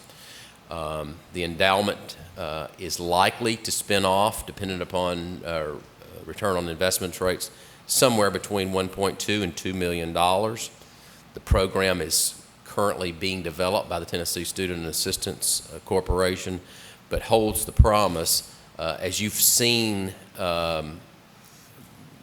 in various spots across our state, really over the last, I want to say up to as many as 10 years now, these last dollar scholarships sort of be created in locales. This has an opportunity to take that and go even farther, particularly with the emphasis on need-based students seeking two-year degrees. Next, Madam Chairman and members of the committee, also under the general category of admissions and recruitment, are two things that principally relate to the granting of high school diplomas, but will certainly be of interest to our institutions as they're taking in these students out of the secondary system. One is the creation of a new diploma, an occupational diploma for students with disabilities, and also the creation of an alternative to the GED diploma in high school. The GED is undergoing some transformation. It's increasing in cost. There's a new administrator. It's moving to an online mode. And for this, it's creating not just Tennessee, but states across the country, some consternation, particularly about the price point. Price point had been about $75. It's going to $150, and that's a significant price point for students trying to get their GED. So an alternative is being created. The State Board of Education has adopted the HiSET test, and it has been developed by the Educational Testing Service and will be available in January of 2014 as an alternative to the general education diploma. Next, State Representative Harry Brooks and State Senator Jim Tracy were the sponsors of the bill that changed the name of the Tennessee Technology Centers to the Tennessee Colleges of Applied Technology, and there'll be another item for this discussion on the Technology Centers agenda. That effective date is July 1st. Under the category of Business and Finance, a bill was passed by the two finance chairs, Senator McNally and Representative Sargent, that allows the full credit of the Board of Regents to stand behind any institutional bond issue when we're going to debt to allow our schools to have sufficient bonding capacity. Also, an additional student tuition discount was passed this past year. This will allow children of retired teachers, children who are under the age of 24, of retired teachers who have at least 30 years of service, to receive the 25% tuition discount as their counterparts in state government do at present. And then finally, under the category of business and finance, the Higher Education Commission will be required to publish a campus-by-campus report on the use of student activity fees. And that became a subject of discussion this year in the legislature, how our institutions are using student activity fees. For the last couple of years, I've talked with, yes, sir. May I ask a question? Of course. When they're talking about student activity fees, David, what falls in that category? What is it that's going to be out there that's not out there already? The context of this, quite frankly, Regent Griscom, was the UT Sex Week. And when that sort of became a part of the public discussion, there was a sort of a drill down into, okay, where's the funding mechanisms for this coming? Where are the dollars coming from? And how are they determined? How do they determine how they're spent? Who gets to determine that? How are they determined? I think that's probably fair. And so that seems to be the basis behind the inquiry. It's really sort of narrowly drawn to the student activity fee. That might be more to the point of your question. That really is sort of the single point of emphasis. So it really does not get into maintenance fees and all. I mean, the broader set of categories. That's helpful. I just wanted to. I assumed what you said it was attached to was what it was there. I think our chancellor did a great job in being able to answer some questions about that. But thank you. Yes. I've talked to you for the last couple of years about legislation. This is a bill that was similar to this that the governor vetoed last year but came back this year and was enacted, that relates to public institutions only. And this has to do with our recognized student organizations. I've told you this grew out of a Tennessee institution but not a part of the public higher education system. A debate about who is allowed to be an officer in a particular student organization. And there were at least those who felt like there was some discrimination on that particular occasion. And so the response is to say that institutions of public higher education may not deny recognition to a student organization in terms of giving them granting them privileges or benefits based upon the religious content of the organization or how they determine their leadership or organization affairs. Workforce development got a good bit of discussion this past year. Lots of interest in and around connectivity of academic programs to identified workforce development needs. So this slide attempts to try to capture some of that. The first is a report that will be required by the Higher Education Commission that looks at workforce needs projection versus credential production. The second, Public Chapter 338, I think bears some discussion. This is called, we call it the LEAP bill, and it was championed by Senator Norris from Shelby County. LEAP stands for Labor Education Alignment Programs, and in essence what was passed this year I would call a structure, a framework for the development of these alignment programs going forward. The people at the table are kind of going to be the Higher Education Commission, the Board of Regents, University of Tennessee, and the state departments of labor as well as economic and community development. But the encouragement is going to be for the development of programs where students can both simultaneously be working and receiving academic credit in a structured type program.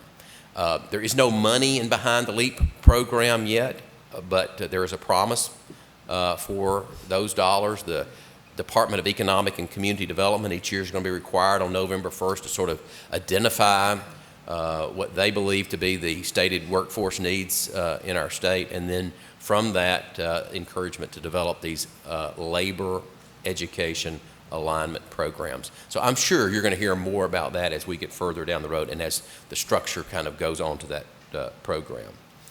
A couple of things I've talked with you about during the legislative session that ultimately were not enacted, and I'll just hit these briefly. We spent a good bit of time early on in the session talking about some sort of anti-affirmative action bills that had been introduced. There was a series of those bills that have been introduced in various places across the country. They came to Tennessee this year, and 7 or 8 bills were introduced, none of which were ultimately enacted. It has to do with the term granting of preferences or prohibiting granting of preferences, and lots of discussion about what the actual meaning of preferences were. Also, there was a bill introduced that would establish a higher education ombudsman as well as an inspector general in the office of the comptroller, and ultimately that bill was not enacted. In its place, however, a higher education policy staff member will be hired in the office of the comptroller. And now for summer, a number of different things will be on the docket for the legislature to study, the first of which is ways in which STEM education might be incorporated into the lottery program. Many states have created STEM caucuses. Tennessee has now created a STEM caucus, and one of the things they thought about is how can we encourage more students to go into STEM fields, maybe rewarding them through the lottery program. So there's more discussion to be had on that this summer. Schools that operate as for-profit in our state are a growing sector in our population, and this has produced some tension between public, private, not-for-profit, and for-profit entities, and particularly around the subject of regional accreditation versus national accreditation and the acceptance of credits between those entities. And so legislation has been introduced now, I want to say maybe at least 3 consecutive years on that topic, and has not been enacted, but there continues to be interest in and around that subject, and so more discussion about that this summer. Next is the issue of psychology and counseling, and this bill was introduced in Tennessee, I think principally because of a case that was that occurred at Eastern Michigan University about an individual who was in a particular counseling or psychology program, and in that particular case was excused from the program because he or she refused to counsel someone in a way that was different from their closely held religious beliefs. And that has been litigated into the courts, and the bill was introduced in our state but was not enacted, but you can anticipate further dialogue on that particular subject as well. I mentioned to you earlier the new student discount that was enacted. Legislature plans to undertake a complete review of the discounts that are that have been legislated now. I want to say as much as 30 years the discounts might have been in place. The major discounts are for dependents of school teachers, dependents of state employees themselves, and the financial picture for our institutions, as well as the University of Tennessee institution, is not very rosy. We get about $2.5 million, and we provide about a $15 million benefit on an annual basis. So, and that's a widening gap, and so part of what the legislature, I think, is going to think about is how do we maybe close that gap. And then I think this may be lastly, there is a fairly old provision in statute that relates to both K-12 teachers as well as higher education faculty members, and it says that in the case of higher education that you can't teach more than 2 courses in overload or be as extra load in a given semester. And in some cases, it's felt like that could be a potential restriction where we have to go out if we have a faculty member who could actually teach a third class. We may have to go out and get an adjunct faculty member as opposed to allowing that person who might be industrious enough to teach 3 classes in overload to be able to do that. So we agreed to sort of examine that, and we're doing that now through our faculty sub-councils to see whether or not that is a good statute or whether it needs to be changed or modified in any way. And so that will also be a part of summer study. Now my last. Thanks to the University of Memphis, they have stepped up and agreed to do a pilot project that relates to our parking fees. And there was a bill introduced that would require us to have tiered scaled parking fees based upon income of our employees. And just on the surface, it sounds reasonable, and practically it gets really difficult because we have different kinds of parking, and institutions do it differently based upon proximity to buildings and those kind of things. And so Memphis understood the issue and agreed to step up and offer a pilot, and we'll kind of watch to see how the pilot goes. Madam Chairman, members of the committee, thank you for listening to me in a fairly lengthy report. Thank you. Any other questions or comments for David? I do think on the LEAP piece, if I might add, that may be something. I hope you'll keep us posted on your continued meetings and progress there. That's obviously big for us, and particularly given our mission. I certainly will do that. At the end of the session, Senator Norris sort of assembled a group, and part of that was Randy Boyd, who is working for the governor as well as the commission, and I think Randy's kind of trying to get his teeth into this and put some real flesh onto the idea as well. So I think it bears some real promise for us, holds some real promise for us. Good. Thank you. Anything else? Would you like to introduce David Wright to us? Thank you. Thank you for the privilege of doing that. You're about to hear what I think will be a very enlightening presentation on the education lottery program from David Wright. And David is the Associate Executive Director of the Tennessee Higher Education Commission. He's the Director of Policy Planning and Research there, and is a wonderful resource for us at the board as well as the folks in the UT system.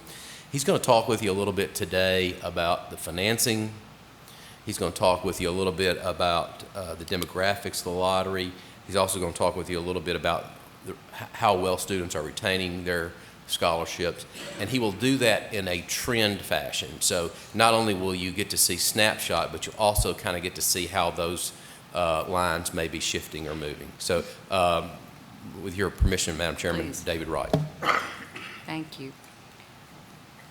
David, welcome. And as you make your way down, if you don't mind, I'll encourage folks as you go through your slides to also have a similar conversation if there are questions or comments. Certainly. Thank you. Oh, thank you. We're glad you're here. Thanks. Well, Madam Chair and Chancellor, members of the committee and the full board, it's my pleasure to be here. My first time on this campus, and it's been a pleasure. I hope you all will be able to say the same after my presentation is over. This is a report that statute requires of us every year, and we couldn't do it without folks like Greg Schutz and his shop at TBR and the institutions, obviously. It's a very iterative process going back and finding, occasionally there are data errors, and we have to catch those and fix them. So there's a lot that happens before we get to this point right here. I'd also be remiss if I didn't really acknowledge the lead analyst on this was Dr. Thomas Sanford. He's out of the office today, and so David decided to go to the bullpen and bring me in. Of course, the lottery scholarship has been around since 2004. A lot of changes almost every year, I'd say probably every year since then. I'm not really going to focus on those so much as primarily I'm going to focus on the bigger programs, which are the HOPE, the General Assembly Merit Scholarship, the ASPIRE, which is the one that provides the need-based supplement, and then the Access program. There are several other programs that have specific purposes, dual enrollment, the Wilder NAFI for the tech, we're still calling them tech centers today, right? Okay. And we've done special reports on each of those, but this is pretty much on those 4 programs which make up the lion's share of the students and the funding for this program. Just to give a broad overview, merit-based, lottery funded, we know that. In the third bullet there where it uses the word maturity, what we mean is in those first 4 years, new bands of students were being added every year, so the costs were ramping up quite steeply, and they still are a little bit. They've begun to level off now, but when the program reached maturity, there were no additional classes to stack on top of ones that were currently in the program. While this is traditionally thought of as a traditional age student program, there is a program for adult students. It currently has about 4,000 students in it, and that's one of the areas I think we really need to address in state policy. I'll talk a little bit more about that at the end.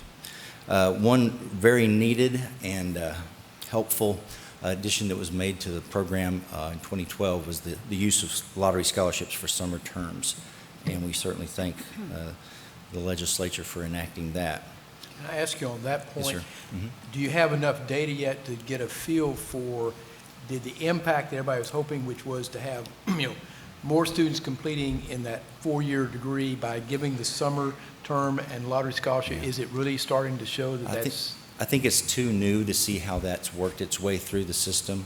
I do know that we overestimated the impact of that. For one thing, we were using Georgia. They were the only other state that we knew of that had summer awards. And the data that we got from them led us to make a certain estimate. And then lo and behold, that next summer, the federal Pell Grant was no longer usable during summer. So those estimates went quite, that reality went way down. So it still bears watching, and we just don't have enough history with it right now. This first slide here is just an overview of the numbers of students and the dollars. You can see from the inauguration of the program. The most recent data on this slide are from 11-12, so it's currently about 103,000 students, costing the state $313 million a year. And the 12-13 year is still closing out. In financial aid, there's always a little bit of a sweep-up time near the end, and so we'll have those numbers shortly.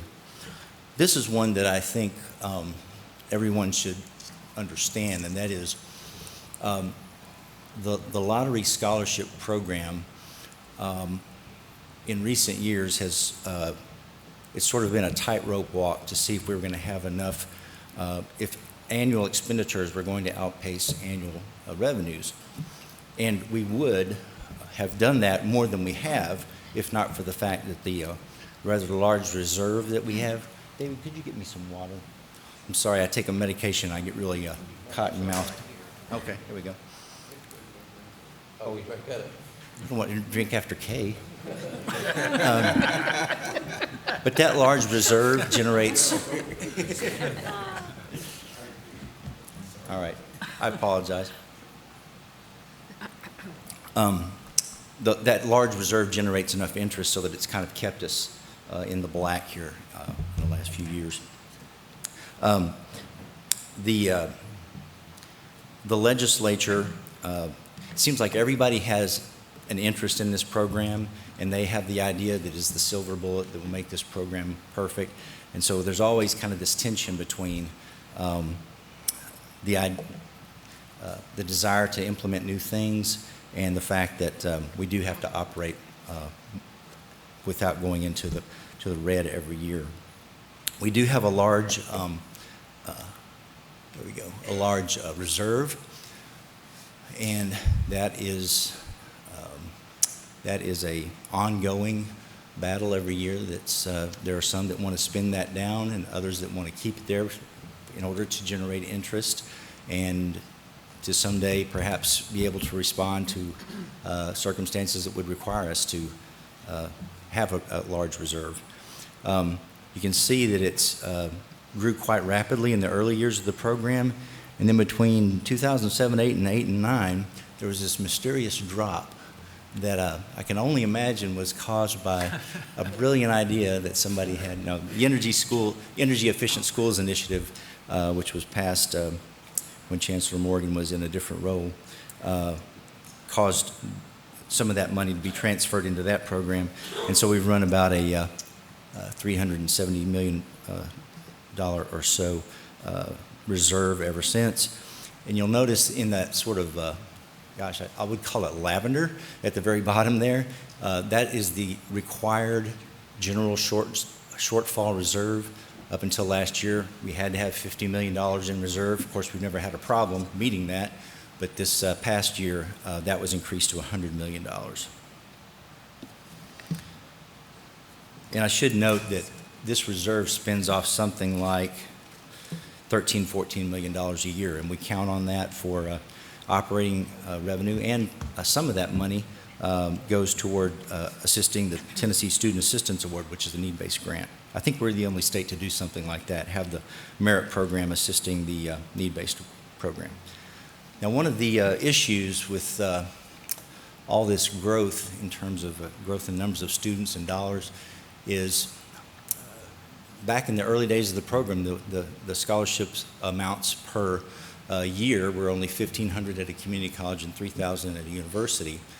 Where we are now is, and I'm just talking about fall and spring terms. Of course, if a student took a summer term, they would get more. But if we're just talking about fall and spring, the university award, public university award, is $4,000, and the community college award is $2,000. But as the lottery scholarship amounts have stayed static, tuition has continued to increase for a lot of reasons, I acknowledge. But where we used to have the lottery scholarship max award cover about 3/4 of the tuition and required fees, we're now down sort of sneaking up on 50%. And that's something I think we all feel a tension from, and we're going to have to address that before too long. And that's one of the enduring policy issues that I spend a lot of time thinking about. This now is just some descriptive information about the students. I think might have gotten ahead of myself there. Okay. This is the lottery scholarship freshmen as a percentage of all eligible first-time freshmen. And that word eligible should probably be in quotation marks, because what we did was we said, well, let's just look at all the Tennessee first-time freshmen that are 19 or under, and they're Tennessee residents, graduated from a Tennessee high school. And you'd think that they would be in the pool of students who might get a lottery scholarship. And so when you use that as your denominator, and then you look at the lottery scholarship freshmen in the numerator, what you find is that statewide, about 7 out of every 10 students who might have gotten an award are getting an award. Of course, that varies a lot by system and even more by campus. The UT system enrolls almost, 95 out of 100 of its, or 96 out of 100 of its students are on a lottery scholarship. And so I'm willing to bet that at Knoxville, it's pretty darn close to 100 out of 100. This has been a common thing. We've seen it in Georgia. When I worked in Florida, it happened there. The public flagship usually benefits because students feel like they have a little bit more flexibility and might take a chance on attending a university that perhaps they couldn't afford, or were thinking they might not be able to excel academically there. But with that money in their pocket, it sort of frees them up to make that kind of a choice. As you see there, the community colleges are a little less than half of the eligible students are getting an award, and the TBR universities 8 out of 10. And that's been fairly, as you can see from the lines, it's been fairly constant over time. In fact, we're really establishing a knowledge base. A lot of these trend lines don't move very much. The things that we were finding in the first couple of years have leveled out, and as you can see, we sort of have a bead on who these students are and how they do. Oh, and this is the same, oh, yeah, is that the one I just did? No, I don't think I advanced the slide and I meant to. All right, so this is the lottery scholarship freshman by scholarship program. And when you look at the different kinds of awards, The HOPE is the largest, the ASPIRE is the next, and the GAMS. Let me say a little bit about those three. HOPE is the base award. You have to have a 21 on your ACT or a 3.0 high school GPA, and that's an or, not an and, to qualify. The ASPIRE, the requirements are the same, except if you are in a family where the adjusted gross income is $36,000 a year or less, then you get a $1,500 stipend on top of the base award. The GAMS is called the General Assembly Merit Scholarship. This is the top tier award. Students who get that award have to have a 29 on the ACT and a 3.75 high school GPA or better. And those students get a $1,000 bump on top of the base award. A lot of people ask me, they sort of associate the phrase best and brightest with this kind of an award. And are we keeping the best and brightest in the state? And I don't have a slide on this today, but John, Dave, you all have heard me say this many times, that rather than keeping the best and brightest in state, I think we're keeping the better and the brighter. When you look at the kinds of institutions that are losing Tennessee students to us now, it tends to be campuses on the state border, the UA Huntsville's, the Western Kentucky's, Murray State, and those kinds of institutions. And those students who are maybe saying, well, I can just as well, it's close by, I'll go to that campus across the border with that extra money. They're choosing Tennessee institutions. Now, there we go. Recipient demographics. The only thing I'll point out here, the African American student representation among lottery scholarship recipients is 12%. In the general student body overall, it's 21%, so they are underrepresented in the lottery scholarship population. Sort of a negligible change for Caucasian students. And then the other category, which would include Native American, Asian students and the like, they are almost twice more overrepresented in the lottery scholarship population than they are in the general student body overall. AGI is adjusted gross income. This shows the median family adjusted gross income of first-time freshman students on the lottery scholarship by race and ethnicity. And as you see on the slide there, Caucasian students are coming in at, my eyes are not what they used to be, about $70,000. The statewide average is about 64, and for African American students, 31. And that is, recall that that's underneath the cut off for receiving the ASPIRE, which is $36,000 a year or less. The other thing that's happened here is over time, the gap between the median family income of Caucasian students and African American students has only gotten wider. So this is, no program can do everything that represents a goal we would like to pursue. There's been a lot of concern over this kind of a phenomenon, and while you can certainly do some things, and this program does do some things to try to assure access for folks that have historically been underrepresented in higher education, I don't think the lottery scholarship will ever be the only way that we pursue that goal. I want to turn my attention now to the initial eligibility qualifications. Recall that you can either have a 21 on the ACT or a 3.0 high school GPA in order to qualify. Well, some students qualify on the basis of their high school GPA only. Others, only a few, qualify on the basis of their ACT score only, and then some others have both. And all that this slide really says, if you are qualifying with a 3.0 or better high school GPA and the ACT test score, that's the best thing. Right when I first got to THEC, we did a look at what is a B student, and we found a huge variation from high school to high school. If you looked at the band of B students in high school, what the average ACT scores were, and it ranged within high school from the mid-20s to the mid-teens. So what a B average means from across state, from location to location across the state varies tremendously. So the student that has that ACT score as well as the GPA tends to not only, well, they end up doing better in school, they end up retaining their scholarship more. The next best, I guess you would say, way to qualify is the high school GPA. And if you think about it, it makes sense. That's a 4-year track record of performance and attendance and showing up and all this other stuff. The least desirable method for qualifying for the scholarship is ACT alone. Because if you have you have a student that might have a good ACT score and yet their high school GPA is saying something else, I think that also tells you something, maybe about the student's work habits or motivation, I don't know.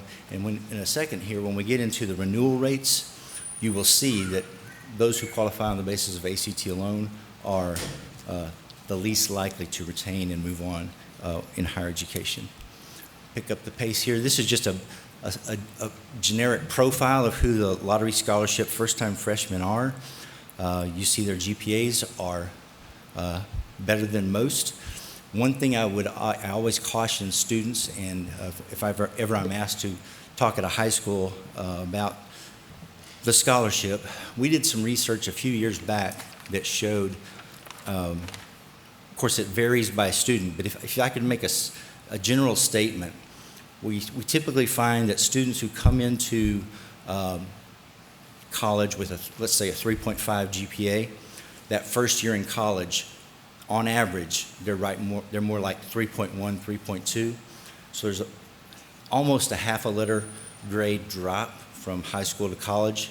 Of course, your results may vary, but students, I think, sometimes are caught off guard when they come into college. They did well in high school, they didn't have to work that hard, and sometimes they're caught off guard and they lose their lottery scholarship, which you'll see in just a second is one of the dirty little secrets of the lottery scholarship program. We have a lot of people losing their awards after just 1 year. Average credit hours attempted, 14.1.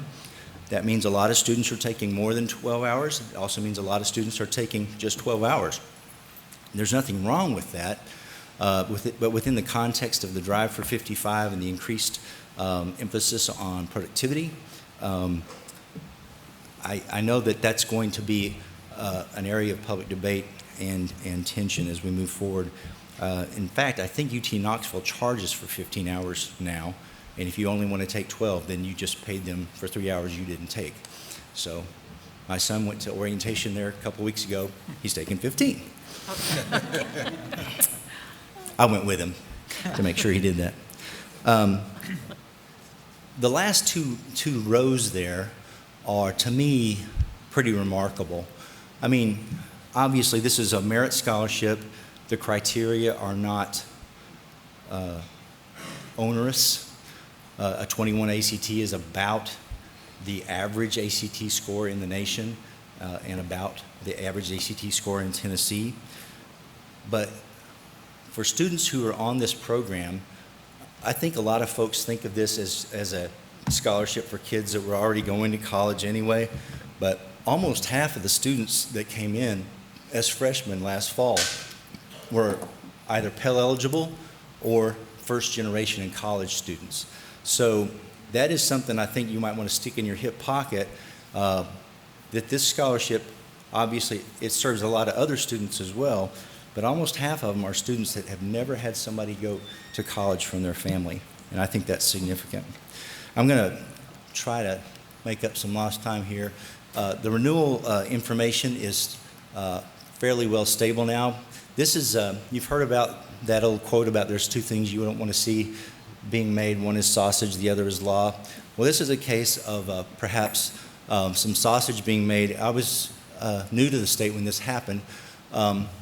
We had been advocating for a lowering of the renewal GPA to 2.75. The research that we had done had said, there's not a huge difference, and if we have the money to fund it, let's do it.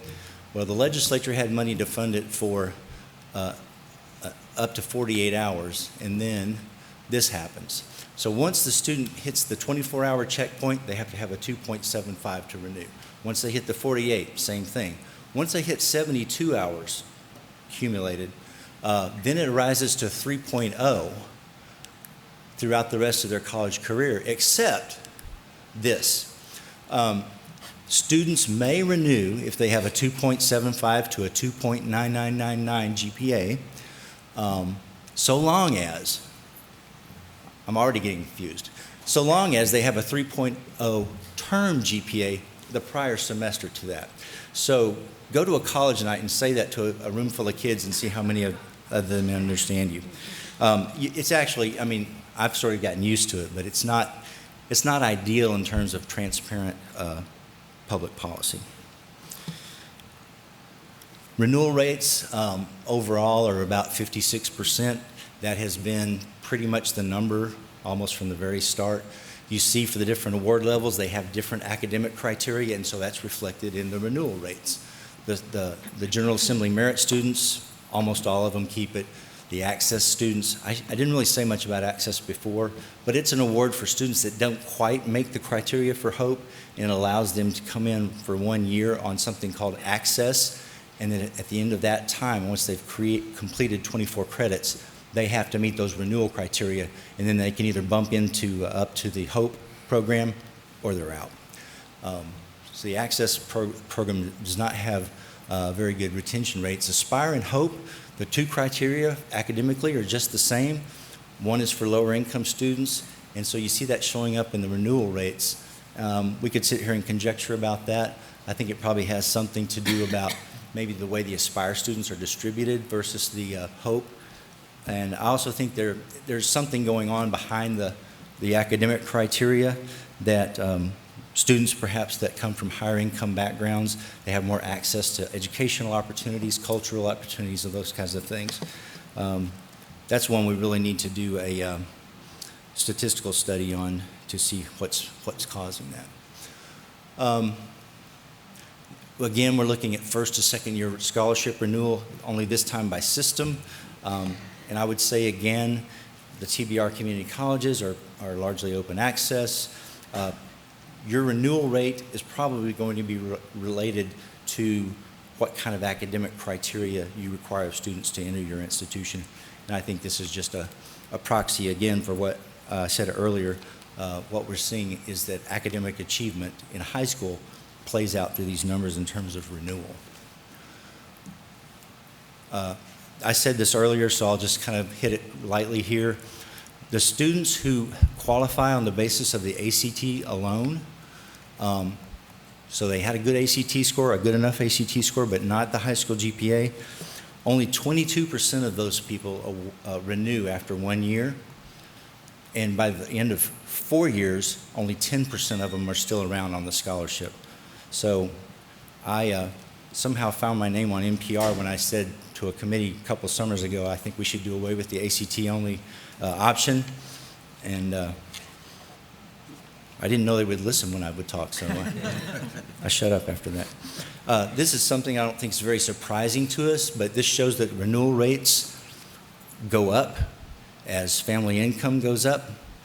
Again, I don't think the answer is to pay everybody more. I think it has to, you're seeing an artifact here of some of the things that come with a higher income family, and shows up in the renewal rates. I'm sort of hitting this point over and over again, but this is interesting to me in that if you want to look at that 29 or higher, does this have a laser thing on it? Oh, I just did something wrong. Here you go. Okay, I won't do that again, I promise. There we go. All right, the middle button, okay. If you look at this column right here, yeah, you would think that a student who made a 29 or higher on their ACT would be able to renew their scholarship no problem, no matter what their high school GPA was. But you see, it's not really true. Students who made a 29 or higher, which is in a very high percentile for ACT scores, if they had less than a B average in high school, they're not renewing the scholarship at a very high rate. Conversely, if you look at that top row right there, students who had a 3.75 to a 4.0 high school GPA, even if their ACT scores weren't that good, they renewed at a higher than average rate. So just another way of saying a 4-year track record of academic achievement is probably more telling than a one-day lightning in a bottle ACT. Getting here to the end, this just shows, I told you that 56% of the students renew from year 1 to year 2. If you keep following them on out, in year 4 here, 38% of them, only 38% of them are still on the lottery scholarship by year 4. I'm really not paying attention to year 5 because some of those students are now starting to graduate, so that 16% is not really an honest number, I don't think. But this has sort of been the big hang up with the program all along, and that is how can we have more students hang on to their scholarship longer? I think I've really hit about everything that I want to hit, so I'm going to just sort of get to the end because I feel like I've gone too long. The policy issues, I just want to say a few things. I alluded to this earlier in my remarks, and that is I think we have a disconnect. Our funding formula and our lottery scholarship requirements are both sort of predicated on that, what I will call the old notion that 12 hours is full-time and that's good enough.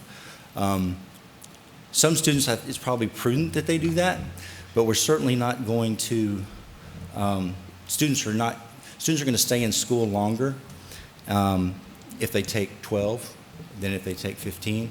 It's this balancing act, though. Some students might say, well, if I take that extra class, it's too much, I can't handle it. But I think we need to be developing more of a culture, and I think that is beginning to happen, that 15 is really full-time, not just 12. The second issue, we have an enormous cost associated with non-renewal of the scholarship. Just some back-of-the-napkin kind of calculations. That 56% renewal rate comes out to something like we're spending like $36 million for students who keep a scholarship for 1 year. We could have probably a really lively discussion about whether that is a good thing, a worthy policy goal. I don't think it was the intention of the framers, and so we need to think of ways to reduce the cost of non-renewal. There was an interesting article in the paper just this week or last about an opinion poll that showed the majority of Tennesseans favored focusing lottery scholarship dollars on needy students more so than simply meritorious. I shouldn't say simply, but on meritorious. So that's going to be a debate that's going to continue to go on. The argument is that in large part this program serves students who probably would have been successful anyway.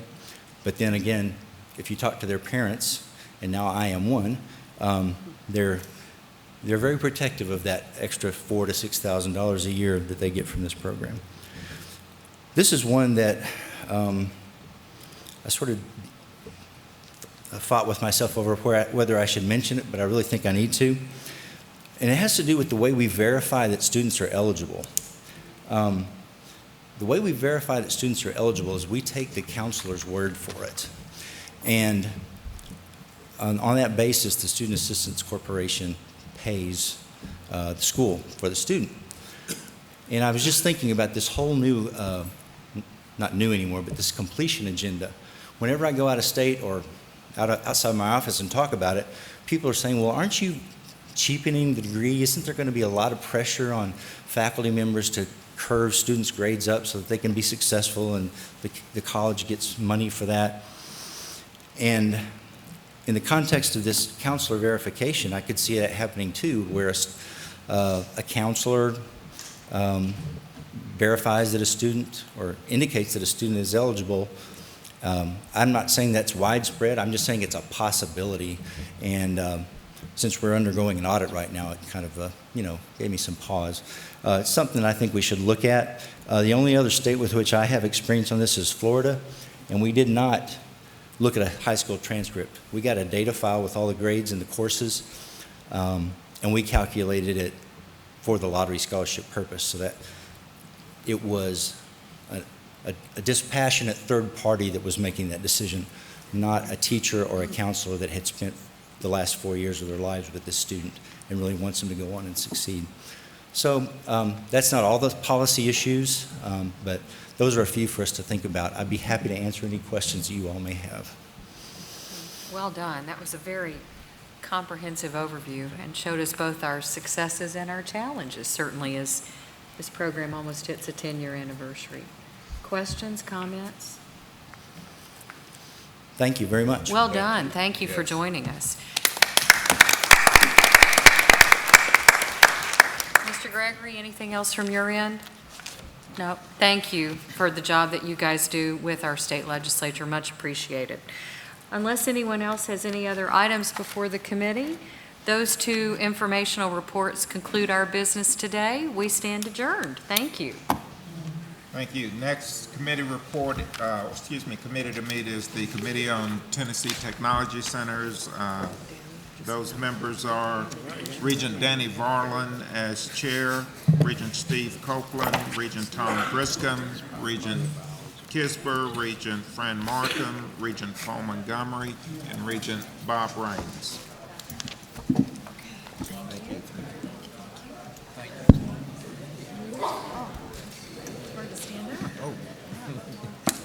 Sitting for the whole day.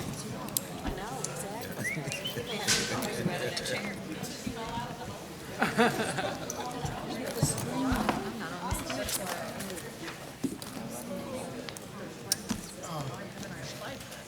Yeah, I feel the same. Okay.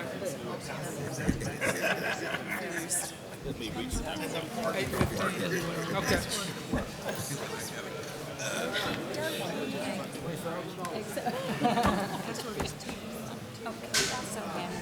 My iPad. This Thank one? you. Not, yes, not the document on top. That's Fran's. But thank you. I'm a little scattered. Thank you.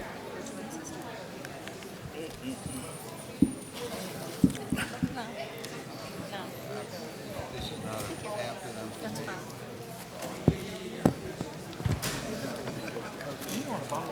No, thank you. You have to bring that ball. Thank you. some good information. I see the position. So Hannah graduated from West, but I didn't graduate.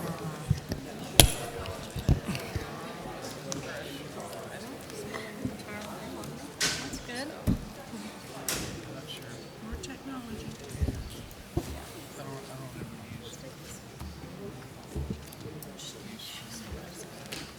But the crowd's kind of thinned out a little bit. All went to the bathrooms.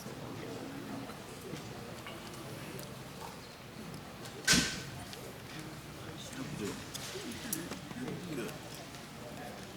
Where did Thomas go? Jonas is in Germany. His, I think his grandchildren maybe Did you drive up? by themselves. Oh, you did? Both parents and one parent walked away. That's nice. Jonas went to stay with them. I think Jonas, well, he's kind of babysitting. Did you actually go up in the mountain? No. Yeah. Well, Yeah, they're school age. School age.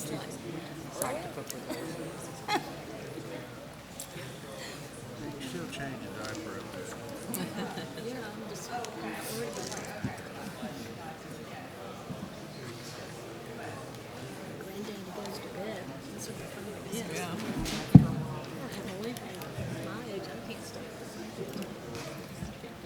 They're just getting going. I'm going to bed.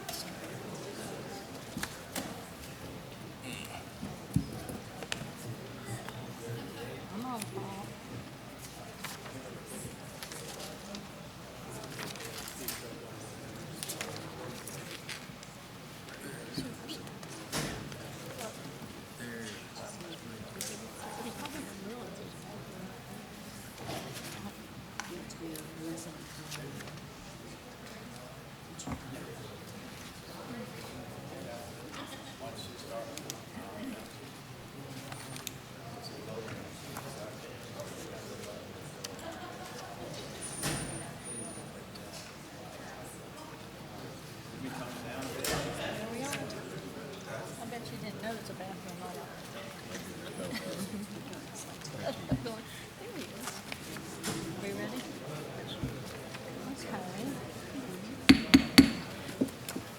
call this meeting to order of the Committee on the Tennessee Technology Centers.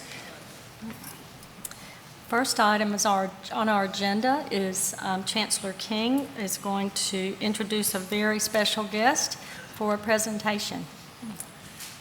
Thank you, Madam Chairperson. It's my pleasure to introduce our special guest. You know, hearing from one of our outstanding students in the TBR system should be probably the highlight of the day, you know, and I think you will think so at the end of her presentation. Our guest today is Ms. Claire Ballou. She's a third semester student in cosmetology at the Tennessee Technology Center at Chattanooga State Community College. Claire enrolled in Chattanooga State and began working on an associate's degree in business management. After much soul searching and success in her studies, Claire decided to switch to a career in technical education program that offers students a theoretical and practical hands-on experience. Ms. Ballou is very excited to be part of Skills USA and received the gold medal in prepared speech at the State Post-Secondary Leadership Conference in Chattanooga in April. Claire's experience and skills has sparked her an interest in her possibility of becoming a local, state, or even national officer in the next year or so. Ms. Ballou, along with 90 other gold medal winners, as well as national delegates and advisors, will travel to Kansas City next week for the Skills USA National Conference, where she will compete for the gold medal at the national level. With Claire today as her instructor and Skills USA advisor, Ms. Brandy Krantz. At this time, it's my pleasure to welcome Ms. Claire Ballou and give her gold medal winning speech. Thank you.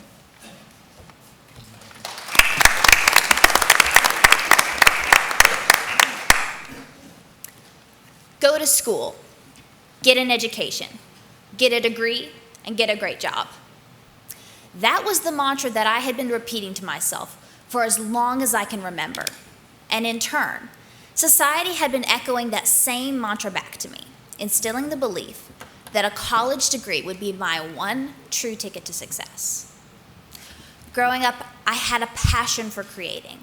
I loved working with my hands to turn my designs into realities, and I wanted to bring that love into my future career.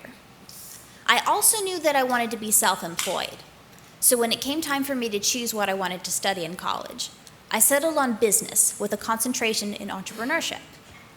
The logic behind that choice was that I would learn the ins and outs of owning a business and being self-employed. That's pretty good, right? Well, here's what actually happened. As I got further and further into my major-specific classes, I stopped being able to relate what I was learning to what I actually wanted to do. I could see all of the work that was going to go into my education, but none of the work that I would be doing in my career. And after years of repeating that mantra of go to school, get an education, get a degree, and get a great job, not being able to see that job at the finish line was terrifying. By all accounts, I was well suited for college. Being homeschooled throughout elementary school and high school, I had the opportunity to study at a faster pace and start college at 16. This wasn't because I was smarter than any of my peers, but simply because I loved learning. My parents were college educated as well and served as my role models for success. I still consider them to be the brightest and most creative people I will ever know. With their influence and my love of learning, college was the obvious choice for me. But after losing sight of my goals, I had to stop and weigh my options and take a hard look at where my education was going to take me. I researched all sorts of academic-based careers, looking for something that would play off of my deep desire to design and create. But it was looking through a purely academic lens that was my mistake. It wasn't until I started researching technical career programs that I found anything that would fulfill my desire to create and give me a clear career path.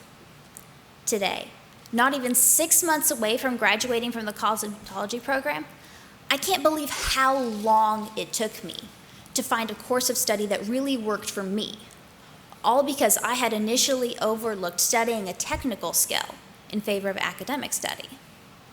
This caused me to wonder, how many other people out there were like me and were overlooking courses of study that would give them specialty training and put them to work?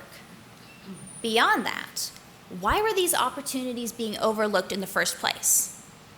In 2012, the Manpower Group and the U.S. Department of Labor published their findings that skilled trades are the hardest jobs to fill in the United States, with 550,000 jobs open in the trade, transportation, and utility sector, and 246,000 jobs open in manufacturing. As a society, we shouldn't be interested in having students overlooking career-based education. According to the Association for Career and Technical Education, in Tennessee, career and technical education programs return $2 for every $1 invested. And at the secondary level, career and technical education program completers account for more than $13 million in annual tax revenues. Career-based education shouldn't be overlooked in the name of money either.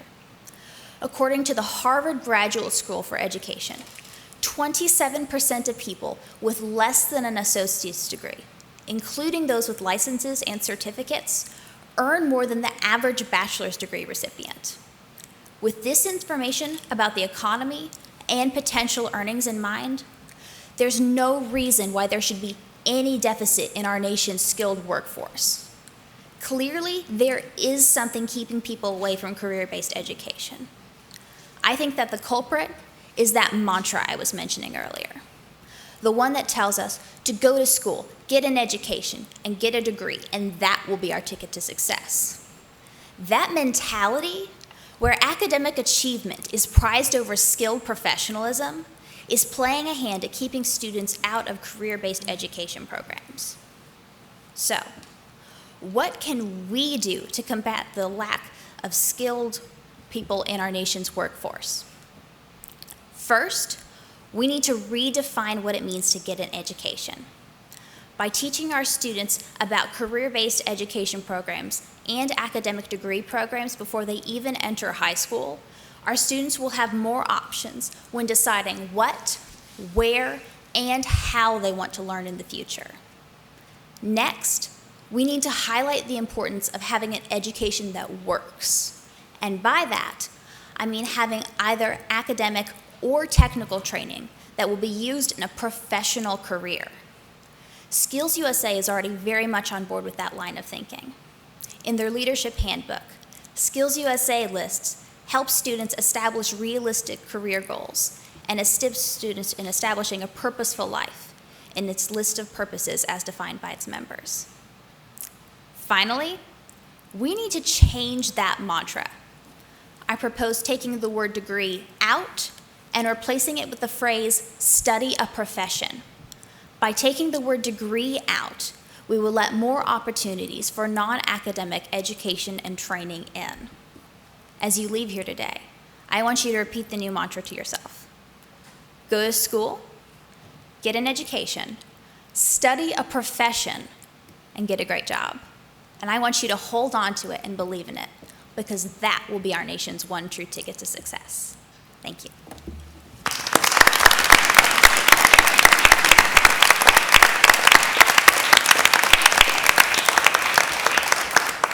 Great job, Claire. Clearly, we can see how you won a gold medal, and congratulations, Chattanooga State. Really appreciate your being here today. The next item on our agenda is the proposed program terminations, modifications, and new technical program implementations, and I'm going to call on Vice Chancellor King to address these proposals at this time. But Madam Chairperson, before I start this, we hope to see, and I'm sure we will see, Claire in our September board meeting hanging a gold medal around this committee's neck, along with many others. So we wish her the very best. I hope so, too. Okay. The next item on our agenda is the proposed program terminations, modifications, and new program implementations. We have 12 program proposals and 11 academic actions to present to you today. The first two proposals are to implement health information technology programs at Paris and Whiteville, and the Whiteville will be on the Brownsville campus in Haywood County. The program will be 1 year in length and prepare students for employment in the healthcare industry. The U.S. Department of Labor estimates a need upwards of 50,000 additional employees to implement and sustain health information technology in the near future. it has been determined that one of the most complex challenges is ensuring people living in rural West Tennessee to have access to trained healthcare workers. The third proposal is to implement a machine tool technology program at Morristown at the Greenville Center. The program will be 20 months in length and will prepare students for employment in the machinist occupations. The primary objective of the program is to provide training to prepare students for entry into the machinist occupations. Job opportunities for machinists should continue to be good as employers value the wide-ranging skills of these workers. The fourth proposal is to implement an industrial electricity program, also at the Greenville Center, through the Tennessee Technology Center at Morristown. Instruction will include basic theory, principles, practices, experiments, and hands-on experience needed to solve everyday problems in electrical maintenance, installation, repair, and the operation of electrical equipment. There's a bright outlook nationally for this field of training. Fifth proposal is to implement an industrial maintenance program with HVAC component at Oneida. This will also be 20 months in length and will include components in the existing program areas of electronics, welding, machine tool, and HVAC. Per the Tennessee Department of Labor, the outlook for maintenance and repair workers is bright nationally, as well as the Tennessee average salaries starting approximately $40,000 for these graduates. The sixth proposal is to implement a dual enrollment industrial technology program at the Technology Center at Ripley. The program will be 10 months in length. This program will prepare students for post-secondary credit and for entry-level employment. Likewise, it will expose and cultivate an interest for secondary students in the Lauderdale County area to the basic technical skills taught in maintenance and repair work and assist in meeting a dilemma facing the industries in the service area. The seventh proposal is to implement a patient care technician program at Knoxville at the Strawberry Plains site. This program will be 8 months in length and will prepare students for entry-level employment also in the healthcare industry. This is really a joint venture between Pellissippi State Community College and the Technology Center at Knoxville at the Strawberry Plains campus. Eventually, the respective institutions will offer nursing programs at the site, hopefully. This enables a natural articulation from one program to the next, and the shared facilities at Strawberry Plains will be utilized.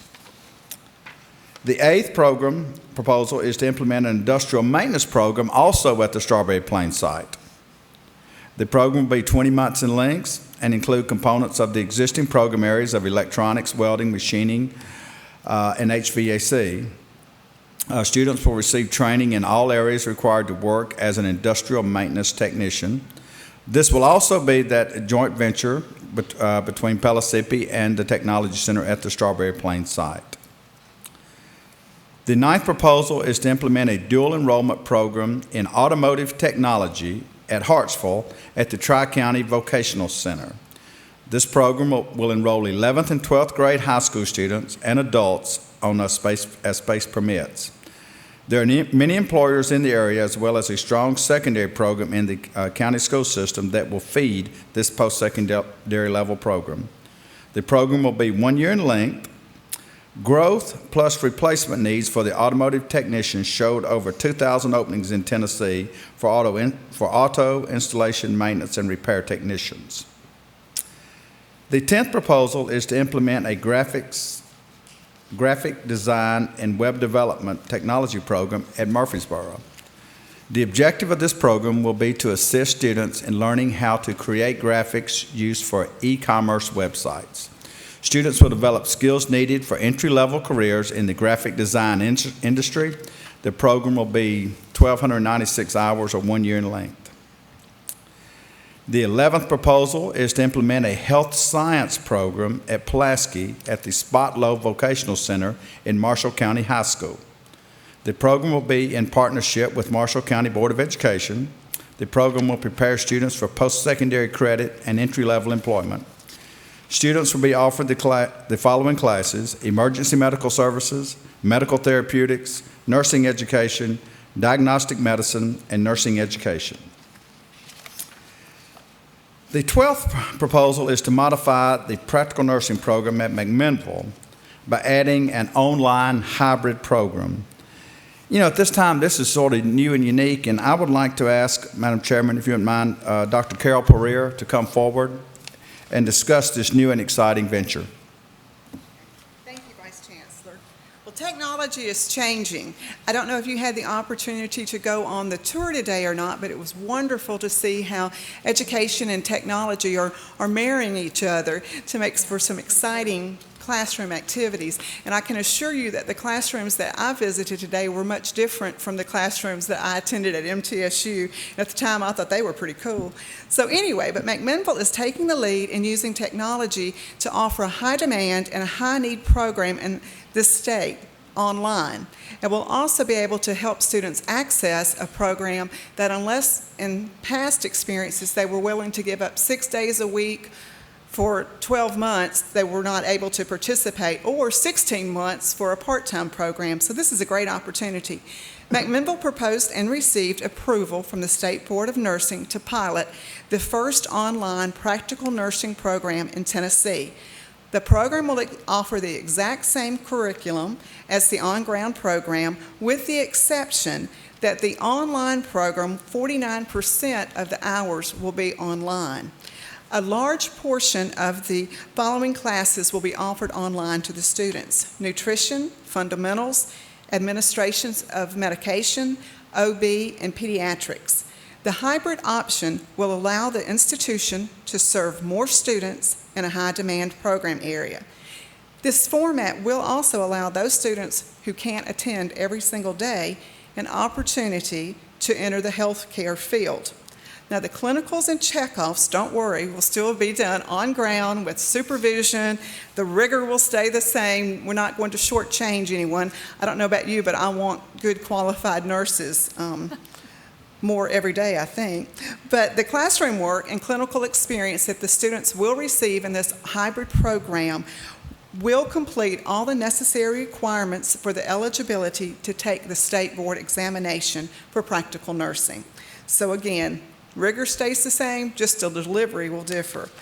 And I'd like to note in the summary of the board materials, I had Hartsville listed, which should have caused May a lot of nervousness there, but it should have read McMinnville. But the one-page proposal was correct. It said McMinnville, and I apologize for that error. We are excited about this possibility, and we look forward with replicating this program across the state. And I appreciate the opportunity to share with you this new program that we have going on. And I'll turn the presentation back to Vice Chancellor King unless there's any particular questions about this one program. Any questions? Okay. Thank you, Dr. Pereira. Thank you. In a follow-up to that, this is going to be exciting because, when you've got on-ground practical nursing programs that have like a 96% licensure pass rate for first time, it's going to be interesting to see how this results will be different. Hopefully they're not with a hybrid and, they're doing it. And so we hope to report that back to you in the very near future, how this works. But I do want to congratulate Dr. Locks and McMinnville for stepping out there and going before the Board of Nursing is tough in its own right, and, and them approving this, which we were excited about that. All right. Okay. I've got 11 academic actions I'm going to quickly go through quick. As far as inactivations are concerned, we've got computer information systems at Athens, the online program at Athens, drafting and CAD technology at Athens, building trades at Jackson at the Humboldt Center, computer information systems online at McMinnville, drafting and CAD online at McMinnville, tool and die at McMinnville, residential and commercial wiring and plumbing at Pulaski at the Northfield site, barbering at Nashville. We also had the relocation of the Computer Operations Systems and Technology program at Pulaski from the Spotlow Vocational Center to the main campus, and a decrease in hours from 1728 to 1296. Renaming the solar photovoltaic program at Pulaski to Residential and Commercial Electrician and Green Technology program, and also changing the hours to 1296. Changing the name of the Computer Information Technology program at Livingston to simply Information Technology. Varlin, this concludes my report on the program actions. The staff has reviewed all of these proposals, and we recommend their approval. Thank you, Vice Chancellor King. You've heard the program proposals and the academic actions. Do I hear a motion to approve these proposals? So moved. Okay. Move. Yes. Seconded. Thank you. Is there any further discussion? All right. All in favor say aye. Aye. Any opposed likewise? Okay. It passes. Okay, the next item is informational reporting, which includes the annual program review report for the year ending August the 31st, 2012. This information was part of the packet that was previously sent to you. Does anyone have any questions for Vice Chancellor King regarding this report? Okay. The next agenda item is informational reporting also, and includes a report on the Tennessee Technology Center name change, and I'm going to call on Vice Chancellor David Gregory and Communications Director Monica Greppin Watts to give the presentation of this report. Yes, and thank you, Madam Chairman, and I'm happy to be back to make this report to you. This really is a significant point in time in the history of our technology centers. It's a name change, but it's a lot more than that. It's really a recognition of the work that a lot of people have done for a long period of time. And just on kind of a moment of personal privilege, at Ralph Robbins' retirement this past week, was able to see people like Russell Shelton, Johnny Williams, Margaret Meharry, Stuart Smith's father, even, who had been a major part of sort of developing the technology system over a period of time. And so the legislature agreed, if you would, with the work that has been done there. And State Representative Harry Brooks, along with Senator Tracy, introduced legislation that allowed for a name change, and worked along with kind of some of the work that Ms. Griffin's going to tell you about in a moment, to come up with the appropriate name. And so the official name going forward will be July 1, Tennessee Colleges of Applied Technology, with the designation of the city where the institution is located. Monica? Thank you, Vice Chancellor Gregory. And as you may recall, at the last board meeting, we discussed the research behind choosing a new name for our technology centers. And now I'm happy to present to you today the new logo, or the graphic identifier, that we're going to be using for the Tennessee Colleges of Applied Technology. Especially as we're starting to compete, or we have been competing with the proprietary institutions, the importance of presenting ourselves with a professional brand identity is never more important than it is right now. This timing of this name change brings a great opportunity for us to introduce a new logo, and it's important that we go ahead and change it. As we did this, it's important for our colleges to have a professional identity. So as we worked on this new logo, some of the things that we kept in mind was that this new logo needed to fit within our family of TBR brand identities. So it'll work with our continuing efforts to brand the Tennessee Board of Regents as a system as a whole, and in conjunction with our efforts to brand and market the Tennessee community colleges. It must adequately characterize both the TCAT system as well as each individual institution. It needed to provide a professional, clean, and bold appearance. It needed to represent the vast diversity of programs that we offer at our TCAT institutions. And it needed to communicate the quality of educational experience that we provide. So I'm happy to introduce to you the Tennessee Colleges of Applied Technology. This is the new logo.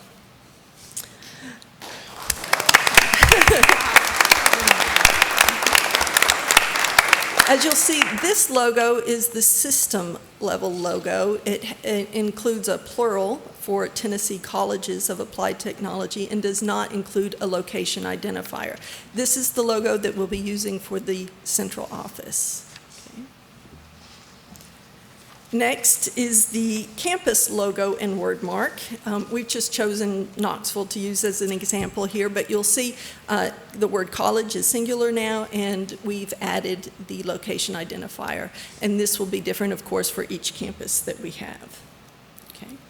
This is just another version of the logo, a more vertical version to use as we size the logo for different uses. And we also have an acronym version to use in smaller areas, in print publications or on T-shirts and so on.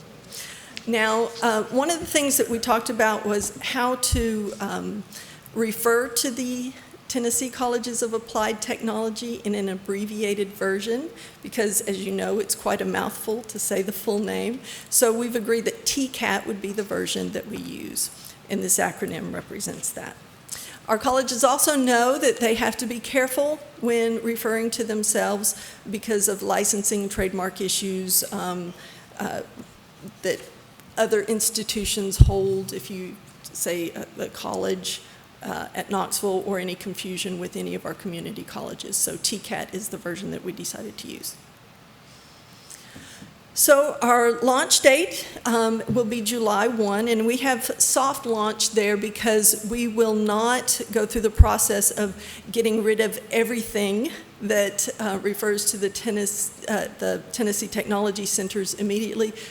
In an ideal world, we would do that and just have everything roll out at once. We don't have a budget to do that, so we're going to be implementing the new logo as we can.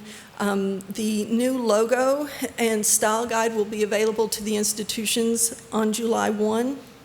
They all have, I hope by now, a version of the logo to develop a banner to use as of July 1 on their campuses.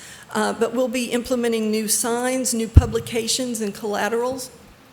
Campuses are right now going through their institutions. They're looking at wherever they're using the old name and old logo and making a list of things that they'll eventually change out.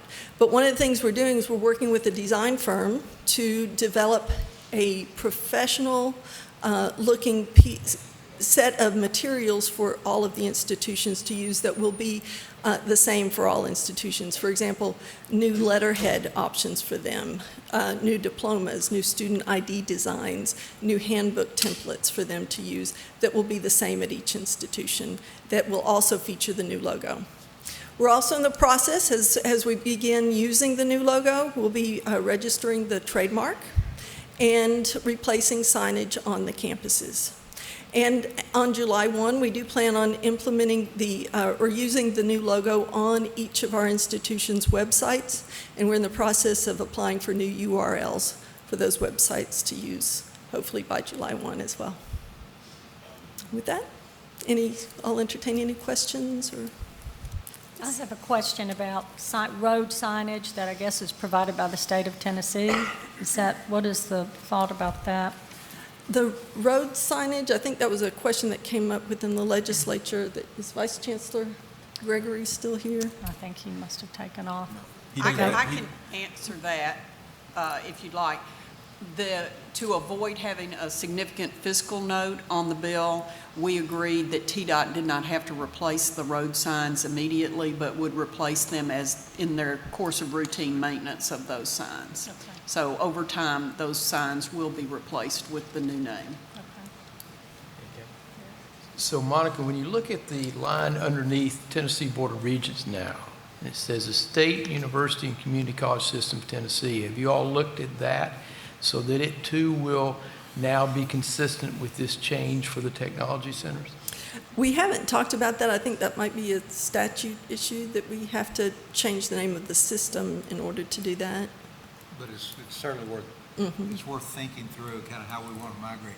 As many of you will recall, we've had conversations over the years about trying to establish, and Regent Thomas particularly and I have talked about this on occasion, really trying to establish the Tennessee Board of Regents as a brand in itself and a much clearer to the public as to what we represent, what we are.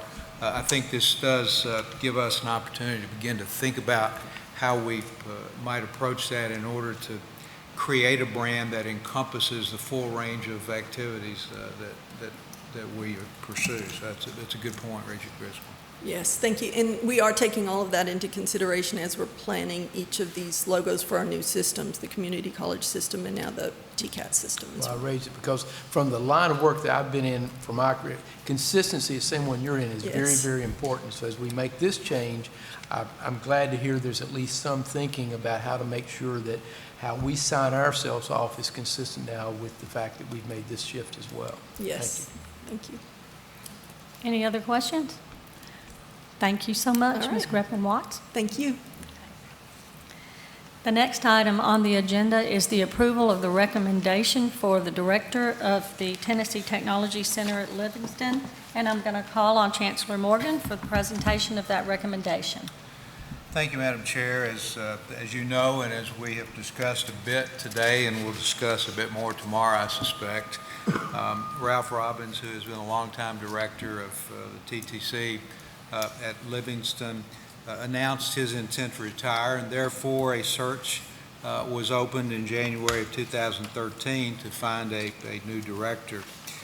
There were 12 members of the search committee, including Regent Steve Copeland, Vice Chancellor James King, Vol State Community College President Jerry Faulkner, and in addition to them, representatives of the center's faculty, staff, students, and the lead institution, and the center's General Advisory Committee. So we feel like we had a good committee that was very representative of the stakeholder interests that should be part of that decision. We received a pool of 28 applicants through our system. The search committee met on February 27th, April 3rd, and again on May 3rd to review the applicants, select interview candidates, and conduct interviews. I had the opportunity to meet with the candidate that has been selected, and after we carefully reviewed those applicants and with input from the Search Advisory Committee, we have bringing you the recommendation of Dr. Myra West to be appointed the new director at the Tennessee College of Applied Technology, Livingston, since it will be effective on July 1. David mentioned a minute ago that we were able to attend an event in honor of Ralph this week. And he made a statement, James, I may be stealing some thunder from you, but he made a statement that that in his opinion, and Ralph's opinion counts because he's been around here for a long, long time, has never been anybody better prepared to assume the position of director than Dr. West. And based on what I know of her and what I have heard of her from others, I would have to say that is absolutely true. So it is my pleasure to recommend to the committee that Dr. West be selected for that directorship. Okay, and I'm going to call on Vice Chancellor King for comments regarding Dr. West.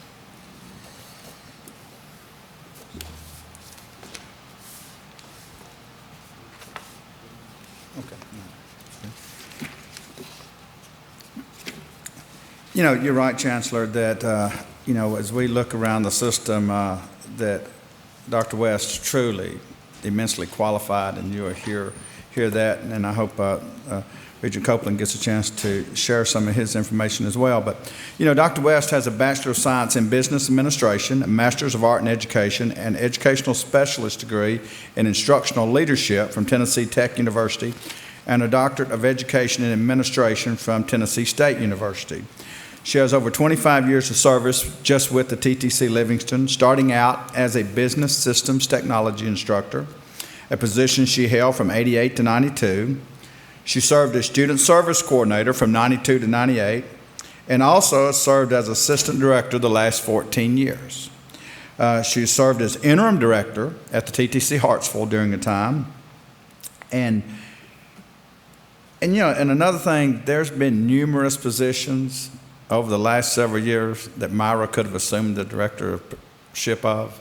We begged, we pleaded, you know, we sort of threatened almost, you know, because I kept telling her, Ralph's never going to retire as long as you're there. No, so anyway, but I think you could understand at the point in life, this was home for her, and this is where she wanted to be, and you honor and respect that. And you know, Madam Chairperson, as we looked at the committee today, I think the committee also included the mayor of Livingston as well on the committee, and so the committee there was just a unanimous choice. So, Madam Chairperson, without recommendation or hesitation, I recommend Dr. Myra West as the director of the TTC Livingston. There's no doubt, a great choice. Thank you. Now I'm going to call on Steve Copeland, Regent Steve Copeland, if he would like to make any further comments about Dr. West. Yeah, thank you, and I would. I've had the opportunity to serve on, 3 or 4 search committees, and never has there been an occasion in which the choice was so clear-cut. Dr. West made a comment during the interview that I just think defines the TCAT centers all across the state. One of the committee members asked the question, what do you see as the mission for these centers? And her answer was, we change lives. And I think that we've observed so many testimonials before this board of just how much they do change lives. But with her, it wasn't just a philosophical statement, Dr. West. It came across that was a passion for you. And I couldn't be more pleased than join with the rest of this board to have an opportunity to vote for a lady with your qualifications and esteemed standings in your community. Thank you. Thank you very much, Regent Copeland. Well, are there any other comments? Well, you've heard the recommendation of both Chancellor Morgan and Vice Chancellor King to appoint Dr. West as the next director of the Tennessee Technology Center at Livingston. So do I have a motion to approve the appointment of Dr. West? So move. Second. Second, Regent Copeland. Regent Montgomery, thank you. All in favor, please say aye. Aye. All opposed likewise. The motion carries. Congratulations.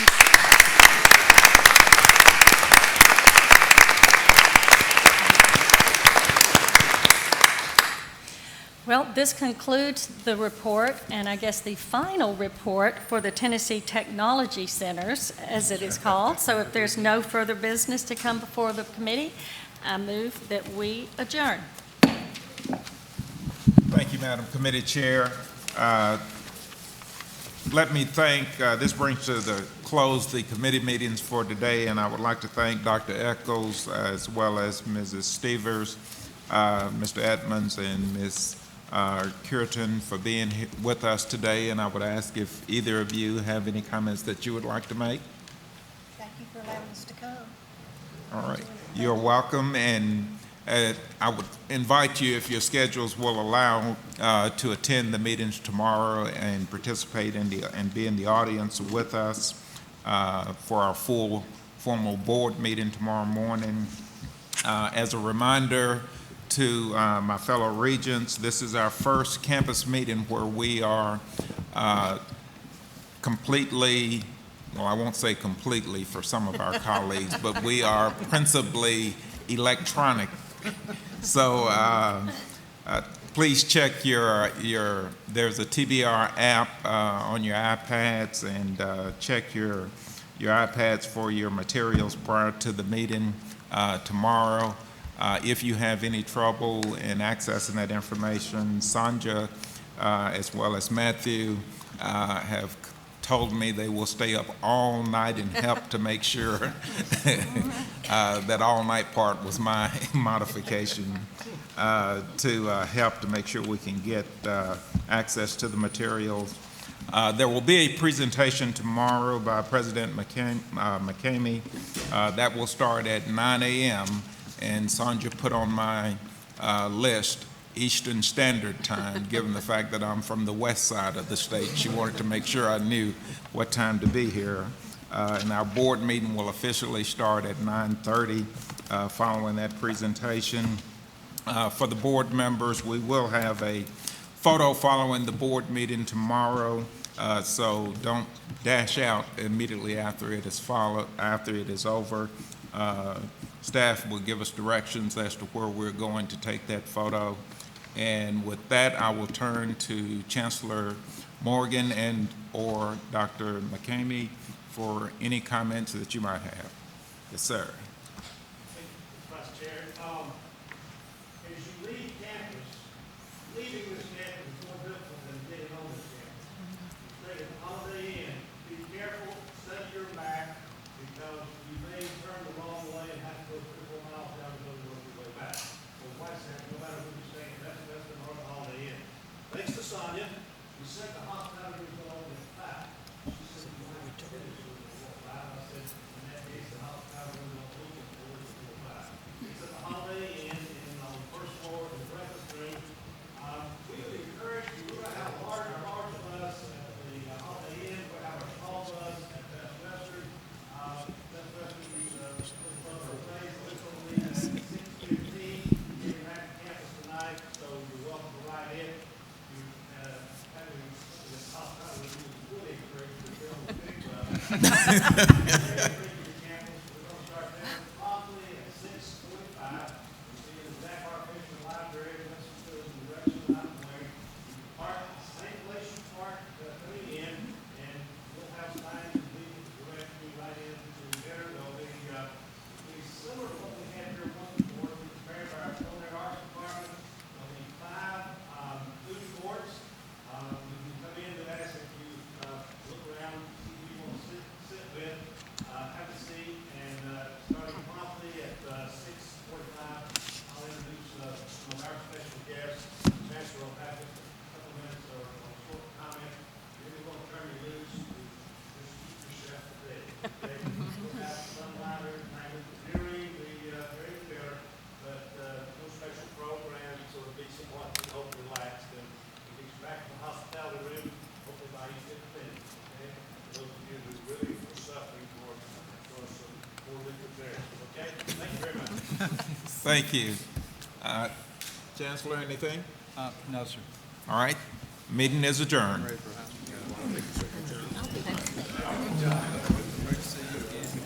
Andy first. Good job.